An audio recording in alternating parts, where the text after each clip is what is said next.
ਰੋਜ਼ਾਨਾ ਆਪ ਸੰਗਤਾਂ ਇਸ ਅਸਥਾਨ ਤੋਂ ਜੋ ਲੜੀਵਾਰ ਗੁਰਬਾਣੀ ਵਿਚਾਰਾਂ ਚੱਲ ਰਹੀਆਂ ਨੇ, ਉਹਨਾਂ ਵਿਚਾਰਾਂ ਨੂੰ ਗੁਰੂ ਦਰਬਾਰ ਅੰਦਰ ਜੁੜ ਕਰਕੇ ਆਪਣੇ ਆਪਣੇ ਘਰਾਂ ਵਿੱਚ ਬੈਠ ਕਰਕੇ ਸਰਵਣ ਕਰਦੀਆਂ ਹੋ। ਉਹਨਾਂ ਚੱਲ ਰਹੀਆਂ ਵਿਚਾਰਾਂ ਦੇ ਨਾਲ ਸਾਂਝ ਪਾਈਏ।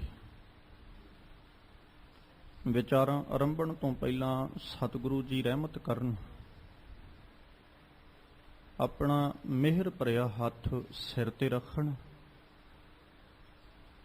ਸਤਿਗੁਰੂ ਜੀ ਰਸਨਾ ਉੱਤੇ ਵਰਤ ਕੇ ਆਪ ਆਪਣੇ ਸ਼ਬਦ ਦੀ ਵਿਚਾਰ, ਬਾਣੀ ਦੀ ਵਿਚਾਰ ਕਰਵਾ ਲੈਣ ਔਰ ਆਪ ਸਰਬੱਤ ਸੰਗਤ ਬਖਸ਼ੋ ਅਸੀਸ। ਕੋਈ ਰਸਨਾ ਵਾਂਝ ਹੀ ਨਾ ਰਹੇ। ਦੋਵੇਂ ਹੱਥ ਜੋੜ ਆਪਣੀਆਂ ਮਨ ਔਰ ਬਿਰਤੀਆਂ ਇਕਾਗਰ ਕਰਦਿਆਂ ਲਵਾਓ ਗੁਰੂ ਚਰਨਾਂ ਵਿੱਚ ਹਾਜ਼ਰੀ ਅਦਬ ਸਹਿਤ। ਸਰਬੱਤ ਸੰਗਤ ਮਿਲ ਕਰਕੇ ਉਚਾਰਨ ਕਰੋ ਜੀ ਸਤਨਾਮ ਸ੍ਰੀ ਵਾਹਿਗੁਰੂ ਸਾਹਿਬ ਜੀ।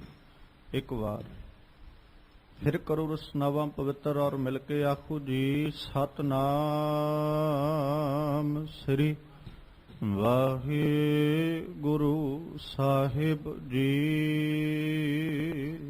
ਵਾਹਿਗੁਰੂ ਸਾਹਿਬ ਜੀ।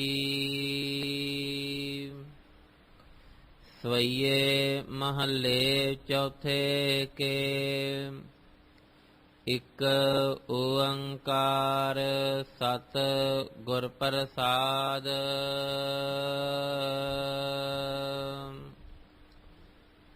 ਸੰਸਾਰ ਅਗੰਮ ਸਾਗਰ ਤੁਲਹਾ ਹਰ ਨਾਮ ਗੁਰੂ ਮੁਖ ਪਾਇਆ।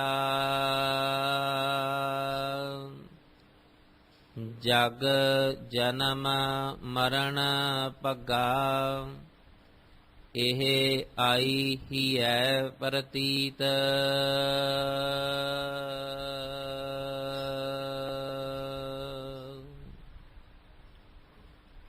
ਜਿਸ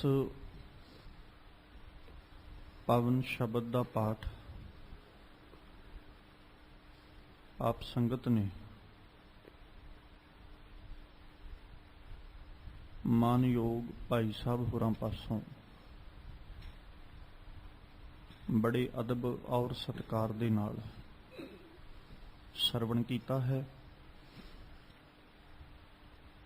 ਇਹ ਪਾਵਨ ਬਚਨ ਸਵਈਏ ਮਹਲੇ ਚੌਥੇ ਕੇ ਸਿਰਲੇਖ ਹੇਠ ਭੱਟ ਗਯੰਦ ਜੀ ਦੀ ਰਸਨਾ ਤੋਂ ਉਚਾਰਨ ਕੀਤੇ ਹੋਏ ਗੁਰੂ ਗ੍ਰੰਥ ਸਾਹਿਬ ਪਾਤਸ਼ਾਹ ਜੀ ਦੇ ਪਾਵਨ ਅੰਗ 1402 ਦੇ ਉੱਪਰ ਸੁਭਾਇਮਾਨ ਹੈ। ਔਰ ਅੱਜ ਦੇ ਇਹਨਾਂ ਪਾਵਨ ਬਚਨਾਂ ਦੇ ਰਾਹੀਂ ਜੋ ਭੱਟ ਜੀ ਨੇ ਉਪਦੇਸ਼ ਸਾਨੂੰ ਬਖਸ਼ਿਸ਼ ਕੀਤਾ, ਉਹਦੇ ਵਿੱਚ ਉਹਨਾਂ ਸੰਸਾਰ ਸਾਗਰ ਦੀ ਗੱਲ ਕੀਤੀ, ਜਿਹਨੂੰ ਗੁਰਬਾਣੀ ਨੇ ਭਵ ਜਲ ਸਾਗਰ ਵੀ ਆਖਿਆ, ਭਉ ਜਲ ਸਾਗਰ ਵੀ ਆਖਿਆ, ਜਾਂ ਸੰਸਾਰ ਸਮੁੰਦਰ ਵੀ ਆਖਿਆ। ਸੰਸਾਰ ਸਾਗਰ ਵੀ ਬਾਣੀ ਜ਼ਿਕਰ ਕਰਦੀ ਹੈ। ਥੋੜਾ ਜਿਹਾ ਤਵੱਜੋ ਦੇ ਕੇ ਸਮਝਿਓ। ਆਪਾਂ ਸਾਰਿਆਂ ਨੂੰ ਇਕੱਠਿਆਂ ਕਰਕੇ ਸੰਸਾਰ ਸਮੁੰਦਰ ਦਾ ਨਾਮ ਦਿੰਨੇ ਆ। ਭਵਜਲ ਸਾਗਰ ਅਲੱਗ ਹੈ, ਭਉਜਲ ਸਾਗਰ ਅਲੱਗ ਹੈ। ਦੋਵਾਂ ਨੂੰ ਇੱਕੋ ਥਾਂ ਤੇ ਜਦੋਂ ਆਪਾਂ ਵਿਚਾਰਨਾ ਜਾਂ ਇੱਕੋ ਥਾਂ ਤੇ ਬੋਲਣਾ, ਉਦੋਂ ਸੰਸਾਰ ਸਮੁੰਦਰ ਹੀ ਆਖਾਂਗੇ, ਸੰਸਾਰ ਸਾਗਰ ਹੀ ਆਖਾਂਗੇ। ਭਵ ਦਾ ਮਤਲਬ ਹੁੰਦਾ ਹੈ ਪ੍ਰੇਮ। ਭਵ ਸਾਗਰ ਪ੍ਰੇਮ ਦਾ ਸਾਗਰ ਕਹਿ ਲਈਏ। ਹੁਣ ਇੱਥੇ ਪ੍ਰੇਮ ਜਿਹੜਾ ਹੈ ਉਹ ਵਿਕਾਰ ਦੇ ਰੂਪ ਵਿੱਚ ਮੋਹ ਦੇ ਸਾਗਰ ਵਿੱਚ ਅਸੀਂ ਫਸੇ ਬੈਠੇ ਹਾਂ। ਭਉ ਮਤਲਬ ਹੁੰਦਾ ਡਰ, ਤੇ ਸੰਸਾਰ ਸਾਗਰ ਦੇ ਵਿੱਚ ਡਰ ਦਾ ਸਮੁੰਦਰ ਵੀ ਹੈ, ਡਰ ਕੇ ਵੀ ਬੈਠੇ ਹਾਂ ਅਸੀਂ।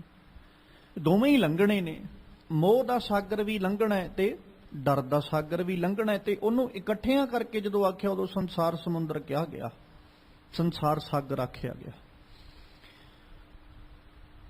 ਭੱਟ ਜੀ ਕਹਿੰਦੇ ਵੀ ਸੰਸਾਰ ਇੱਕ ਬੜਾ ਵੱਡਾ ਸਾਗਰ ਹੈ,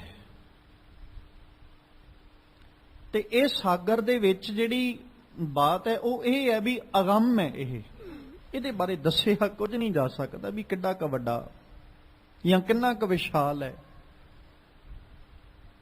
ਇੰਨਾ ਜ਼ਰੂਰ ਆਖਿਆ ਸਤਿਗੁਰੂ ਦੀ ਬਾਣੀ ਨੇ ਵੀ ਜੇ ਬੇੜਾ ਬੰਧ ਨਾ ਸਕਿਓ ਬੰਧਨ ਕੀ ਵੇਲਾ, ਪਰ ਸਰਵਰ ਜਬ ਉਛਲੈ ਤਬ ਤਰਨ ਦੋਹੇਲਾ। ਬਾਣੀ ਨੇ ਇਹ ਉਪਦੇਸ਼ ਸਾਨੂੰ ਜ਼ਰੂਰ ਦਿੱਤਾ ਵੀ ਭਾਈ ਜੇ ਬੇੜਾ ਬੰਨਣ ਦੇ ਵੇਲੇ ਤੂੰ ਬੇੜਾ ਨਾ ਬੰਨ ਸਕਿਆ ਤੇ ਖਿਆਲ ਰੱਖੀ ਜਦੋਂ ਸੰਸਾਰ ਸਮੁੰਦਰ ਦੀਆਂ ਲਹਿਰਾਂ ਨੇ ਉੱਠ ਕੇ ਆਉਣਾ ਨਾ, ਸੁਨਾਮੀਆਂ ਬਣ ਕੇ ਆਉਣਾ, ਤੇ ਉਦੋਂ ਭਰ ਸਰਵਰ ਜਬ ਉਛਲੇ, ਜਦੋਂ ਉਛਲੇਗਾ ਪਾਣੀ ਤੇ ਕੀ ਹੋਏਗਾ, ਤਬ ਤਰਨ ਦੋਹੇਲਾ, ਉਦੋਂ ਤੇਰੇ ਲਈ ਤਰਨਾ ਔਖਾ ਹੋ ਜਾਏਗਾ, ਮੁਸ਼ਕਲ ਹੋ ਜਾਏਗਾ।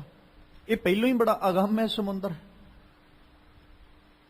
ਇਸੇ ਕਰਕੇ ਤੇ ਸਤਿਗੁਰੂ ਜੀ ਨੇ ਬਾਣੀ ਦੇ ਵਿੱਚ ਆਖਿਆ ਸੀ ਨਾ, ਜਦੋਂ ਗੁਰੂ ਨਾਨਕ ਪਾਤਸ਼ਾਹ ਜੀ ਦਾ ਆਪਾਂ ਜ਼ਿਕਰ ਕਰਦੇ ਹਾਂ ਤੇ ਗੁਰੂ ਨਾਨਕ ਸਾਹਿਬ ਚੱਲ ਕੇ ਸਿੱਧਾਂ ਕੋਲ ਗਏ, ਔਰ ਜਦੋਂ ਸਿੱਧਾਂ ਕੋਲ ਚੱਲ ਕੇ ਜਾਂਦੇ ਤੇ ਸਿੱਧਾਂ ਨੇ ਗੁਰੂ ਨਾਨਕ ਸਾਹਿਬ ਨਾਲ ਸਵਾਲ ਜਵਾਬ ਕੀਤੇ, ਤੇ ਜਦੋਂ ਸਿੱਧ ਸਵਾਲ ਜਵਾਬ ਕਰਦੇ ਨੇ ਤੇ ਉਹਨਾਂ ਸਵਾਲਾਂ ਦੇ ਵਿੱਚ ਇੱਕ ਸਵਾਲ ਸਿੱਧਾਂ ਦੁਆਰਾ ਗੁਰੂ ਨਾਨਕ ਸਾਹਿਬ ਨੂੰ ਇਹ ਵੀ ਪੁੱਛਿਆ ਜਾਂਦਾ ਹੈ ਵੀ ਸਾਗਰ ਨੂੰ ਦੁਤਰ ਕਿਹਾ ਜਾਂਦਾ ਹੈ। ਸਿੱਧ ਗੋਸ਼ਟ ਵਿੱਚ ਬਕਾਇਦਾ ਸਤਿਗੁਰੂ ਜੀ ਨੇ ਜ਼ਿਕਰ ਕੀਤਾ ਇਸ ਗੱਲ ਦਾ, ਚੌਥੀ ਪੌੜੀ ਦੇ ਵਿੱਚ। ਤੇ ਮਾਲਕ ਪਾਤਸ਼ਾਹ ਜੀ ਨੂੰ ਸਵਾਲ ਕਰਦਿਆਂ ਸਿੱਧ ਕਹਿੰਦੇ ਨੇ, ਸਿੱਧ ਜਿਹੜੇ ਉਹ ਆਖਦੇ ਵੀ ਸਾਗਰ ਦੁੱਤਰ ਕਹੀਏ ਨਾਨਕ ਕਿਉਂ ਕਰ ਪਾਈਏ ਪਾਰੋ, ਚਰਪਟ ਬੋਲੇ ਔਦੂ ਨਾਨਕ ਦੇਹੁ ਸੱਚਾ ਵਿਚਾਰੋ। ਵੀ ਹੁਣ ਸਾਨੂੰ ਵਿਚਾਰ ਦਿਓ ਵੀ ਇਹ ਸਾਗਰ ਨੂੰ ਦੁੱਤਰ ਕਿਹਾ ਜਾਂਦਾ ਹੈ, ਕਿਉਂ ਕਰ ਪਾਈਏ ਪਾਰੋ, ਇਹ ਤੋਂ ਪਾਰ ਕਿਵੇਂ ਲੰਘਿਆ ਜਾ ਸਕਦਾ। ਦੁਤਰ ਮਤਲਬ ਜਿਹਨੂੰ ਤਰਨਾ ਬਹੁਤ ਮੁਸ਼ਕਲ ਹੋਵੇ, ਬੜਾ ਕਠਿਨ ਹੋਵੇ, ਉਹਨੂੰ ਦੁਤਰ ਕਿਹਾ ਜਾਂਦਾ। ਹੁਣ ਸਤਿਗੁਰੂ ਜੀ ਨੂੰ ਸਵਾਲ ਕਰਦੇ ਆ, ਸਿੱਧ ਕਹਿ ਰਹੇ ਨੇ ਵੀ ਸਾਗਰ ਦੁੱਤਰ ਕਹੀਏ ਨਾਨਕ, ਵੀ ਭਾਈ ਇਹਨਾਂ ਨੂੰ ਦੁੱਤਰ ਕਿਹਾ ਜਾਂਦਾ ਹੈ ਤੇ ਕਿਉਂ ਕਰ ਪਾਈਏ ਪਾਰੋ, ਕਿਵੇਂ ਪਾਰ ਪਾਇਆ ਜਾ ਸਕਦਾ। ਚਰਪਟ ਬੋਲੇ ਔਦੂ ਨਾਨਕ, ਇਹ ਨਾਨਕ ਜੀ ਮੈਂ ਤੁਹਾਡੇ ਅੱਗੇ ਸਵਾਲ ਰੱਖ ਰਿਹਾ, ਦੇਹੋ ਸੱਚਾ ਵਿਚਾਰੋ, ਸਾਨੂੰ ਸੱਚਾ ਵਿਚਾਰ ਦਿਓ ਵੀ ਜੇ ਅਸੀਂ ਭਵਜਲ ਸਾਗਰ ਲੰਘਣਾ ਤੇ ਕਿਵੇਂ ਲੰਘਿਆ ਜਾ ਸਕਦਾ। ਤੇ ਮਾਲਕ ਪਾਤਸ਼ਾਹ ਨੇ ਨਾ ਫਿਰ ਬਕਾਇਦਾ ਅੱਗੋਂ ਜਵਾਬ ਦਿੰਦਿਆਂ ਹੋਇਆ ਉਹਨਾਂ ਨੂੰ ਆਖਿਆ ਸੀ, ਕਹਿੰਦੇ ਜੈਸੇ ਜਲ ਮੈਂ ਕਮਲ ਨਿਰਾਲਮ, ਅਗਲੀ ਪੌੜੀ ਵਿੱਚ ਮੁਰਗਾਈ ਨੇ ਸਾਣੇ, ਉਸੇ ਤਰ੍ਹਾਂ ਤੇ ਨਾਲ ਫਿਰ ਕੀ ਆਖਦੇ, ਸ਼ਬਦ ਸੁਰਤ ਭਵ ਸਾਗਰ ਤਰੀ ਹੈ, ਨਾਨਕ ਨਾਮ ਵਖਾਣੇ। ਆ ਤਰੀਕਾ ਹੈ, ਸ਼ਬਦ ਸੁਰਤ ਭਵ ਸਾਗਰ ਤਰੀ ਹੈ। ਜਦੋਂ ਸਾਡੀ ਸੁਰਤ ਸ਼ਬਦ ਦਾ ਸਹਾਰਾ ਲੈ ਲੈਂਦੀ ਹੈ, ਸਾਡੀ ਸੁਰਤ ਸ਼ਬਦ ਦੇ ਸਹਾਰੇ ਉੱਤੇ ਖੜੋ ਜਾਂਦੀ ਹੈ, ਮਤਲਬ ਇਉਂ ਕਹਿ ਲਈਏ ਸਾਡੀ ਸੁਰਤ ਵਿੱਚ ਜਦੋਂ ਸ਼ਬਦ ਵਸ ਜਾਂਦਾ, ਸ਼ਬਦ ਟਿਕ ਜਾਂਦਾ ਹੈ, ਭਵ ਸਾਗਰ ਤਰੀ ਹੈ, ਅਸੀਂ ਭਵ ਸਾਗਰ ਤਰ ਜਾਈਦਾ। ਜਿਹਨੂੰ ਦੁਤਰ ਕਿਹਾ ਜਾ ਰਿਹਾ ਨਾ, ਜਿਹਨੂੰ ਸਤਿਗੁਰੂ ਜੀ ਨੇ ਕਦੇ ਬਾਣੀ 'ਚ ਇਹ ਆਖਿਆ ਸੀ, ਹੰਸ ਇਹ ਹੇਤ ਲੋਭ ਕੋਪ ਚਾਰੇ ਨਦੀਆਂ ਅੱਗ ਪਵੇਂ ਦੱਜੈ ਨਾਨਕਾ ਤਰੀਐ, ਕਰਮੀ ਲੱਗ ਤਰ ਜਾਈਦਾ। ਪਰ ਕਰਮ ਦੇ ਸਦਕਾ, ਕਰਮ ਮਤਲਬ ਬਖਸ਼ਿਸ਼, ਜਿਸ ਨੂੰ ਆਪਾਂ ਅੱਗ ਦਾ ਸਮੁੰਦਰ ਕਹਿੰਦੇ ਆ, ਕਿਉਂਕਿ ਜਦੋਂ ਗੁਰਬਾਣੀ ਨੂੰ ਵਿਚਾਰੋਗੇ ਨਾ ਤੇ ਗੁਰਬਾਣੀ ਦੇ ਵਿੱਚ ਮਾਲਕ ਪਾਤਸ਼ਾਹ ਨੇ ਸੰਸਾਰ ਸਮੁੰਦਰ ਦੀ ਗੱਲ ਕੀਤੀ, ਭਵ ਸਾਗਰ ਦੀ ਗੱਲ ਕੀਤੀ, ਭਉ ਸਾਗਰ ਦੀ ਗੱਲ ਕੀਤੀ, ਭਵ ਜਲ ਦੀ ਗੱਲ ਕੀਤੀ। ਪਰ ਇੱਕ ਹੈਰਾਨੀਜਨਕ ਬਾਤ ਇਹ ਵੀ ਹੈ ਵੀ ਗੁਰੂ ਸਾਹਿਬ ਇਸ ਸਾਗਰ ਦੀ ਜਦੋਂ ਗੱਲ ਕਰਦੇ ਨੇ ਤੇ ਇਹਦੇ ਵਿੱਚ ਪਾਣੀ ਨਹੀਂ, ਇਹਦੇ ਵਿੱਚ ਅੱਗ ਦੀ ਗੱਲ ਕਰਦੇ ਨੇ ਵੀ ਇਹਦੇ ਵਿੱਚ ਅੱਗ ਹੈ ਭਾਈ, ਤੇ ਇਸ ਸਮੁੰਦਰ ਦੇ ਵਿੱਚੋਂ ਜੇ ਤੁਸੀਂ ਲੰਘਣਾ ਹੈ ਤੇ ਹੁਣ ਪਾਣੀ ਵਿੱਚੋਂ ਤੇ ਬੰਦਾ ਤੈਰ ਕੇ ਲੰਘ ਸਕਦਾ ਹੈ, ਉਹ ਸਵਿਮਿੰਗ ਕਰਕੇ ਲੰਘ ਜਾਏਗਾ। ਪਰ ਹੁਣ ਜੇ ਅਸੀਂ ਕਹੀਏ ਵੀ ਮਨੁੱਖਾ ਤੂੰ ਹੁਣ ਅੱਗ ਵਿੱਚੋਂ ਤੈਰ ਕੇ ਲੰਘ, ਤੇ ਨਾਮੁਮਕਿਨ ਹੈ। ਅੱਗ ਦੀ ਨਦੀ ਵਿੱਚੋਂ ਕੌਣ ਤੈਰ ਕੇ ਲੰਘੇਗਾ, ਜਾਂ ਅੱਗ ਦੇ ਸਮੁੰਦਰ ਵਿੱਚੋਂ ਕਿਹੜਾ ਜਿਹੜਾ ਤਰ ਕੇ ਲੰਘ ਸਕਦਾ। ਸੁਭਾਵਿਕ ਜਿਹੀ ਗੱਲ ਹੈ, ਜੇ ਅੱਗ ਦੇ ਵਿੱਚੋਂ ਆਪਾਂ ਲੰਘਣਾ ਤੇ ਉਹਦੇ ਵਾਸਤੇ ਕਿਸੇ ਨਾ ਕਿਸੇ ਆਸਰੇ ਦੀ ਸਹਾਰੇ ਦੀ ਲੋੜ ਪਵੇਗੀ। ਤੇ ਸਤਿਗੁਰੂ ਜੀ ਕਹਿੰਦੇ ਭਾਈ ਤਰ ਜਾਈਦਾ ਜਿਹੜੀਆਂ ਚਾਰੇ ਨਦੀਆਂ ਅੱਗ ਬਣ ਕੇ ਚੱਲ ਰਹੀਆਂ ਨੇ ਤੇ ਸਾਰੇ ਦਾ ਸਾਰਾ ਸੰਸਾਰ ਪਵੇਂ ਦੱਜੇ ਨਾਨਕਾ। ਹੇ ਨਾਨਕ ਇਹਦੇ ਵਿੱਚ ਪੈ ਰਹੇ ਨੇ, ਦੱਜੇ ਮਤਲਬ ਸੜ ਰਹੇ ਨੇ, ਇਹਦੇ ਵਿੱਚ ਪਿਆ ਹੋਇਆ ਸਾਰੇ ਦਾ ਸਾਰਾ ਸੰਸਾਰ ਸੜ ਰਿਹਾ ਪਰ ਤਰ ਜਾਈਦਾ। ਉਸ ਨਦੀਆਂ ਨੂੰ ਵੀ ਤਰ ਜਾਈਦਾ ਪਰ ਉਹਦੇ ਲਈ ਕਰਮ ਚਾਹੀਦਾ, ਉਹਦੇ ਲਈ ਬਖਸ਼ਿਸ਼ ਚਾਹੀਦੀ ਹੈ। ਤਰੀ ਹੈ ਕਰਮੀ ਲੱਗ, ਕਿਤੇ ਬਖਸ਼ਿਸ਼ ਮਿਲ ਜਾਏ ਫਿਰ ਜੀਵ ਕਿਤੇ ਜਾ ਕੇ ਹੰਸ ਹੇਤ ਲੋਭ ਕੋਪ, ਇਹ ਜਿਹੜੀਆਂ ਨਦੀਆਂ ਨੇ ਇਹਨਾਂ ਤੋਂ ਪਾਰ ਲੰਘਦਾ, ਭਵ ਸਾਗਰ ਤੋਂ ਫਿਰ ਕਿਤੇ ਜਾ ਕੇ ਪਾਰ ਹੁੰਦਾ। ਜਿਹਨੂੰ ਮਾਲਕ ਪਾਤਸ਼ਾਹ ਨੇ ਬਾਣੀ ਵਿੱਚ ਜ਼ਿਕਰ ਕਰਦੇ ਆਖਿਆ ਸੀ, ਭਗਤ ਵਛਲ ਪੈ ਕਾਟਣ ਹਾਰੇ, ਹੇ ਭਗਤੀ ਨੂੰ ਪ੍ਰੇਮ ਕਰਨ ਵਾਲਿਆ, ਭੈ ਨੂੰ ਕੱਟਣ ਵਾਲੇ ਪ੍ਰਮਾਤਮਾ ਜੀ। ਤੇ ਉੱਥੇ ਸਤਿਗੁਰੂ ਪਾਤਸ਼ਾਹ ਫਿਰ ਕੀ ਆਖਦੇ ਨੇ ਕਿ ਸਤਿਗੁਰੂ ਪਾਤਸ਼ਾਹ ਜੀ ਸੰਸਾਰ ਸਾਗਰ ਅਬ ਉਤਰੇ ਪਾਰੇ। ਜਦੋਂ ਮੈਂ ਤੁਹਾਡੇ ਨਾਲ ਆਪਣਾ ਪ੍ਰੇਮ ਪਾਇਆ, ਰੱਬ ਨੂੰ ਕਿਹਾ ਭਗਤ ਵਛਲ, ਭਗਤ ਵਛਲ ਰੱਬ ਦਾ ਇੱਕ ਨਾਮ ਹੈ।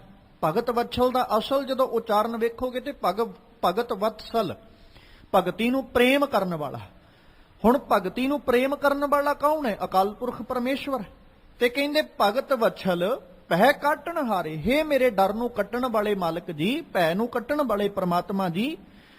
ਤੇ ਹੁਣ ਮੈਂ ਸੰਸਾਰ ਸਾਗਰ ਅਬ ਉਤਰੇ ਪਾਰੇ, ਹੁਣ ਮੈਂ ਸੰਸਾਰ ਸਾਗਰ ਪਾਰ ਲੰਘ ਗਿਆ ਕਿਉਂਕਿ ਮੇਰਾ ਪ੍ਰੇਮ ਤੇਰੇ ਨਾਲ ਪਿਆ ਤੇ ਤੂੰ ਭਗਤੀ ਨੂੰ ਪ੍ਰੇਮ ਕਰਨ ਵਾਲਾ ਹੈ, ਤੂੰ ਭਗਤੀ ਨੂੰ ਪਿਆਰ ਕਰਨ ਵਾਲਾ ਹੈ। ਤੇ ਜੇ ਮੈਂ ਤੇਰੀ ਭਗਤੀ ਕਰਨ ਲੱਗ ਪਿਆ ਜਾਂ ਤੇਰੇ ਨਾਲ ਮੈਂ ਆਪਣਾ ਪ੍ਰੇਮ ਬਣਾ ਲਿਆ, ਆਪਣਾ ਪਿਆਰ ਜੋੜ ਲਿਆ, ਤੇ ਹੁਣ ਮੈਂ ਸੰਸਾਰ ਸਾਗਰ ਬੜੀ ਆਸਾਨੀ ਦੇ ਨਾਲ ਸਹਿਜ ਸੁਭਾਈ ਸੰਸਾਰ ਸਾਗਰ ਜਿਹੜਾ ਇਹਨੂੰ ਤਰ ਜਾਵਾਂਗਾ।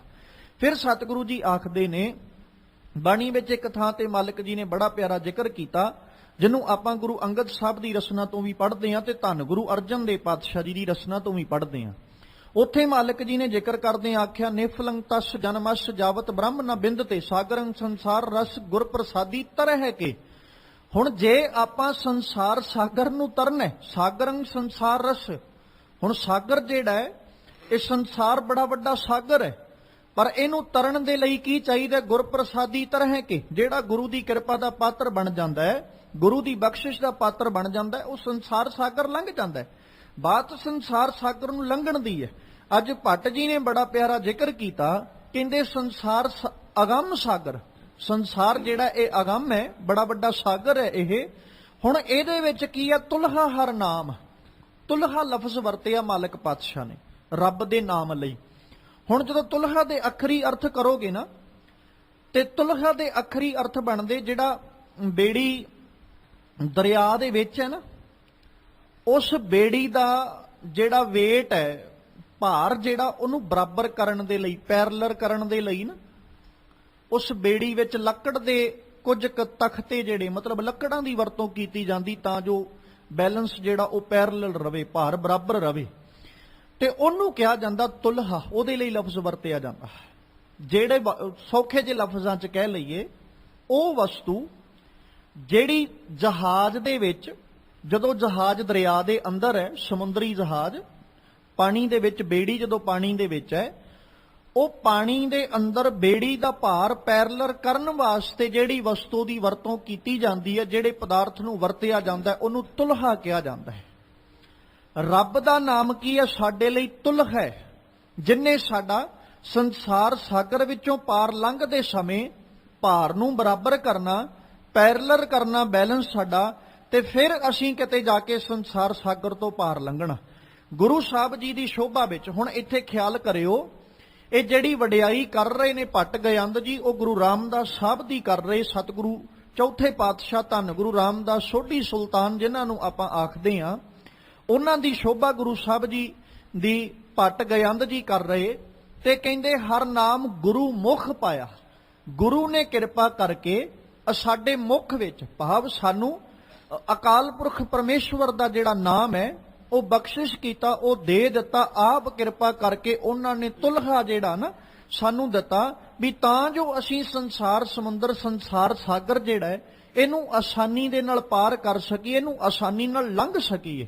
ਜਿਹਨੂੰ ਆਪਾਂ ਬਾਣੀ ਦੇ ਵਿੱਚ ਜਦੋਂ ਪੜ੍ਹਦੇ ਆ ਨਾ, ਤੇ ਬਾਣੀ ਦੇ ਅੰਦਰ ਸਤਿਗੁਰੂ ਪਾਤਸ਼ਾਹ ਜੀ ਨੇ ਫਿਰ ਜ਼ਿਕਰ ਕਰਦੇ ਆ, ਬੜਾ ਪਿਆਰਾ ਉਪਦੇਸ਼ ਸਾਨੂੰ ਦਿੱਤਾ ਕਿ ਭਾਈ ਜਦੋਂ ਸੰਸਾਰ ਸਾਗਰ ਦੀ ਬਾਤ ਆਉਂਦੀ ਹੈ, ਸੰਸਾਰ ਸਮੁੰਦਰ ਦੀ ਬਾਤ ਆਉਂਦੀ ਹੈ, ਤੇ ਇਹਨੂੰ ਉਦੋਂ ਹੀ ਅਸੀਂ ਤਰ ਸਕਦੇ ਹਾਂ ਜਦੋਂ ਕਿਤੇ ਗੁਰੂ ਦੀ ਕਿਰਪਾ ਦੇ, ਗੁਰੂ ਦੀ ਬਖਸ਼ਿਸ਼ ਦੇ ਅਸੀਂ ਪਾਤਰ ਬਣ ਜਾਂਦੇ ਹਾਂ।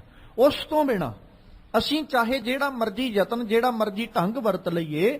ਇਸੇ ਕਰਕੇ ਧੰਨ ਗੁਰੂ ਅਰਜਨ ਸਾਹਿਬ ਨੇ ਆਖਿਆ ਸੀ ਨਾ, ਭਾਈ ਵੇਖ ਤੂੰ ਆਪਣੇ ਜੀਵਨ ਦੇ ਵੱਲ ਝਾਤ ਮਾਰ ਕੇ ਕਿ ਆਪਣੀ ਜ਼ਿੰਦਗੀ ਦੇ ਵਿੱਚ ਤੂੰ ਸੰਸਾਰ ਸਾਗਰ ਨੂੰ ਲੰਘਣ ਵਾਸਤੇ ਇੰਤਜ਼ਾਮ ਕੀ ਕੀਤਾ, ਪ੍ਰਬੰਧ ਕੀ ਕੀਤਾ। ਤੇ ਜਦੋਂ ਪ੍ਰਬੰਧ ਨੂੰ ਵੇਖਦੇ ਆ ਤੇ ਫਿਰ ਆਪਣੇ ਸਾਰੇ ਜੀਵਨ ਦੀ ਜਦੋਂ ਪੜਚੋਲ ਕਰਕੇ ਵੇਖਾਂਗੇ ਨਾ, ਸਾਰੇ ਜੀਵਨ ਨੂੰ ਵੇਖਾਂਗੇ ਤੇ ਵੇਖ ਕੇ ਹੈਰਾਨਗੀ ਇਸ ਗੱਲ ਦੀ ਹੁੰਦੀ ਵੀ ਮੈਂ ਅੱਜ ਤੱਕ ਪ੍ਰਬੰਧ ਕੀਤਾ ਸਿਰਫ ਡੁੱਬਣ ਦਾ, ਤੈਰਨ ਵਾਲਾ ਤੇ ਮੈਂ ਅੱਜ ਤੱਕ ਪ੍ਰਬੰਧ ਹੀ ਕੋਈ ਨਹੀਂ ਕੀਤਾ। ਹੁਣ ਜਦੋਂ ਆਪਾਂ ਗੱਲ ਕਰਾਂਗੇ ਸੰਸਾਰਕ ਤੌਰ ਦੇ ਉੱਤੇ, ਆਪਾਂ ਜੇ ਪਾਣੀ ਦੇ ਸੋਮੇ ਚੋਂ ਬਾਹਰ ਲੰਘਣਾ ਹੈ, ਦਰਿਆ ਨੂੰ ਆਪਾਂ ਪਾਰ ਕਰਨਾ, ਹੁਣ ਜਿਹੜੀ ਬੇੜੀ ਹੈ ਉਹਦੇ ਉੱਤੇ ਲਿਮਟ ਲਿਖੀ ਹੋਈ ਹੈ ਵੀ ਇੰਨਾ ਕੁ weight ਤੁਸੀਂ ਇਸ ਬੇੜੀ 'ਚ ਰੱਖ ਸਕਦੇ ਹੋ, ਜਾਂ ਜਿਹੜਾ ਉਹਨੂੰ ਚਲਾਉਣ ਵਾਲਾ ਮਲਾਹ ਹੈ ਉਹ ਦੱਸ ਦਿੰਦਾ ਵੀ ਸੱਜਣਾ ਇਹਦੇ 'ਚ 10 ਕੁ ਬੰਦਿਆਂ ਨੇ ਬਹਿਣਾ, ਜਾਂ 10 ਬੰਦੇ ਭਾਲਾ ਤੇ ਜਾਂ 10 ਬੰਦਿਆਂ ਜਿੰਨਾ ਭਾਰ ਰੱਖ ਲਾ, ਉਹ ਤੇਰੀ ਮਰਜ਼ੀ ਹੈ। ਜਾਂ ਤੇ ਆਪਣੇ ਸਾਥੀ ਬਿਠਾ ਲਾ, ਜਿਹੜੇ 10 ਤੂੰ ਨਾਲ ਲੈ ਕੇ ਜਾਣੇ ਉਹ ਬਿਠਾ ਲਾ, ਤੇ ਜੇ ਉਹ ਨਹੀਂ ਬਿਠਾਉਣੇ ਫਿਰ ਜਿੰਨਾ ਕੁ ਤੂੰ ਵਜਨ ਲੈ ਕੇ ਜਾਣਾ ਚਾਹੁੰਦਾ ਉਹਨਾਂ ਕੁ ਰੱਖ ਲਾ, ਪਰ ਵਜਨ ਓਨਾ ਹੀ ਹੋਵੇ ਜਿੰਨਾ ਕੁ 10 ਬੰਦਿਆਂ ਦਾ ਹੋ ਸਕਦਾ। ਉਹਨੇ ਐਸਟੀਮੇਟ ਲਾ ਕੇ ਦੇਤਾ ਵੀ ਇੰਨਾ ਕੁ ਵਜਨ ਰੱਖ ਲਾ। ਹੁਣ ਅਸੀਂ ਤੇ ਉਹਨੂੰ ਸਿਆਣਾ ਕਵਾਂਗੇ ਜਿਹੜਾ ਉਹਨਾਂ ਕੁ ਵਜਨ ਰੱਖੇਗਾ, ਪਰ ਜਿਹੜਾ ਉਦੋਂ ਜ਼ਿਆਦਾ ਵਜਨ ਰੱਖ ਲੇਗਾ ਉਹਨੂੰ ਅਸੀਂ ਜ਼ਿਆਦਾ ਸਿਆਣਾ ਕਵਾਂਗੇ ਵੀ ਇਹ ਜ਼ਿਆਦਾ ਹੀ ਸਿਆਣਾ ਹੈ, ਜਿਹੜਾ ਉਦੋਂ ਵੀ ਜ਼ਿਆਦਾ ਵਜਨ ਰੱਖਣ ਨੂੰ ਤਿਆਰ ਹੋ ਗਿਆ। 10 ਬੰਦਿਆਂ ਤੋਂ ਵੱਧ ਕੇ ਜੇ ਵਜਨ ਰੱਖਦਾ ਹੈ ਤੇ ਉਹ ਤਾਰਨ ਦਾ ਨਹੀਂ, ਉਹ ਡੁੱਬਣ ਦਾ ਪ੍ਰਬੰਧ ਕਰ ਰਿਹਾ। ਤੇ ਅਸੀਂ ਜਦੋਂ ਆਪਣੀ ਜ਼ਿੰਦਗੀ ਦੀ ਗੱਲ ਕਰਾਂਗੇ ਨਾ, ਤੇ ਅਸੀਂ ਆਪਣੇ ਜੀਵਨ ਦੇ ਵਿੱਚ ਕੀਤਾ ਕੀ ਹੈ, ਸਿਰਫ ਉਹ ਵਸਤੂਆਂ, ਉਹ ਪਦਾਰਥ ਇਕੱਠੇ ਕੀਤੇ, ਉਹ ਵਸਤੂਆਂ ਇਕੱਤਰ ਕੀਤੀਆਂ ਜਿਨ੍ਹਾਂ ਨੇ ਸਾਡੇ ਡੁੱਬਣ ਦਾ ਪ੍ਰਬੰਧ ਕਰਨਾ, ਜਿਨ੍ਹਾਂ ਨੇ ਸਾਡੇ ਡੁੱਬਣ ਦਾ ਇੰਤਜ਼ਾਮ ਕੀਤਾ ਹੋਇਆ। ਮਾਲਕ ਨੇ ਤੇ ਆਖਿਆ ਸੀ ਸਰੰਜਾਮ ਲਾਗ ਭਵਜਲ ਤਰਨ ਕੈ, ਤੂੰ ਸਰੰਜਾਮ ਵਿੱਚ ਲੱਗ, ਤੂੰ ਭਵਜਲ ਸਾਗਰ ਲੰਘਣਾ। ਪਰ ਇਨਸਾਨ ਭਵਜਲ ਸਾਗਰ ਤੋਂ ਪਾਰ ਲੰਘਣ ਦਾ ਸਰੰਜਾਮ ਕਰਨ ਦੀ ਬਜਾਏ, ਸਰੰਜਾਮ ਦਾ ਮਤਲਬ ਹੁੰਦਾ ਇੰਤਜ਼ਾਮ, ਸੰਸਾਰ ਸਾਗਰ ਲੰਘਣ ਦੀ ਇੰਤਜ਼ਾਮ ਕਰਨ ਦੀ ਬਜਾਏ ਇਹਨੇ ਸੰਸਾਰ ਸਾਗਰ ਵਿੱਚ ਡੁੱਬਣ ਦਾ ਇੰਤਜ਼ਾਮ ਕੀਤਾ। ਹੁਣ ਡੁੱਬਣ ਦਾ ਇੰਤਜ਼ਾਮ ਕੀ ਹੈ? ਜਿਵੇਂ ਇੱਕ ਨਿੱਕੀ ਜੀ ਮੈਂ ਗਾਥਾ ਰੱਖਦਾ ਚੱਲਾਂ, ਇੱਕ ਸ਼ਾਹੂਕਾਰ ਬੰਦਾ ਤੇ ਉਹ ਸਮੁੰਦਰ ਵਿੱਚੋਂ ਪਾਰ ਲੰਘਣ ਵਾਸਤੇ ਵਪਾਰ ਕਰਨ ਜਾਣ ਲੱਗਾ, ਤੇ ਹੁਣ ਵਪਾਰ ਕਰਨ ਲਈ ਜਦੋਂ ਚੱਲਿਆ ਤੇ ਉਹਨੇ ਕੁਝ ਕੁ ਨਾਲ ਵਸਤੂਆਂ ਲੈ ਲਈਆਂ, ਪਦਾਰਥ ਲੈ ਲਏ, ਸੋਨਾ ਚਾਂਦੀ ਹੀਰੇ ਮੋਤੀ ਬੜਾ ਕੁਝ ਲੈ ਲਿਆ ਉਹਨੇ। ਤੇ ਜਿੱਥੇ ਉਹਨੇ ਉਹ ਲਿਆ ਉੱਥੇ ਨਾਲ ਉਹਨੇ ਧਨ ਵੀ ਲੈ ਲਿਆ, ਆਪਣੇ ਕੁਝ ਕੁ ਵੀ ਧਨ ਵੀ ਚਾਹੀਦਾ ਵੀ ਜੇ ਕਿਸੇ ਹੋਰ ਵਸਤੂ ਦੀ ਜ਼ਰੂਰਤ ਪਈ ਤੇ ਮੈਂ ਰਸਤੇ ਚੋਂ ਉੱਥੇ ਜਾ ਕੇ ਜਿੱਥੇ ਵਪਾਰ ਕਰਨਾ ਤੇ ਉੱਥੇ ਖਰੀਦ ਲਾਂਗਾ। ਜਿੱਥੇ ਉਹਨੇ ਇਹ ਚੀਜ਼ਾਂ ਲਈਆਂ ਨਾ, ਉੱਥੇ ਉਹਨੇ ਨਾਲ ਇੱਕ ਖਾਲੀ ਵਸਤੂ ਵੀ ਲੈ ਲਈ। ਜਿਵੇਂ ਸੋਨੇ ਚਾਂਦੀ ਨੂੰ ਇੱਕ ਅਟੈਚੀਆਂ ਵਿੱਚ ਪਾਇਆ ਨਾ, ਹੀਰੇ ਮੋਤੀਆਂ ਨੂੰ ਅਟੈਚੀ ਵਿੱਚ ਪਾਇਆ, ਉਦਾਂ ਉਹਨੇ ਇੱਕ ਅਟੈਚੀ ਉਹ ਵੀ ਲੈ ਲਿਆ ਜਿਹੜਾ ਖਾਲੀ ਸੀ। ਹੁਣ ਉਹਦੇ 'ਚ ਇਹ ਸੋਚ ਕੇ ਲੈ ਕੇ ਚੱਲਾ ਵੀ ਜਦੋਂ ਮੈਂ ਇਹਨਾਂ ਨੂੰ ਵੇਚਾਂਗਾ, ਇਹਨਾਂ ਪਦਾਰਥਾਂ ਦਾ ਮੈਂ ਵਪਾਰ ਕਰਾਂਗਾ ਤੇ ਜਿਹੜਾ ਧਨ ਹੈ ਮੈਂ ਉਹ ਇਹਦੇ ਵਿੱਚ ਪਾ ਕੇ ਲੈ ਕੇ ਆਵਾਂਗਾ। ਖਾਲੀ ਵਸਤੂ ਨੇ ਇਸ ਕਰਕੇ ਲੈ ਲਈ, ਚੜ ਗਿਆ ਬੇੜੀ ਵਿੱਚ।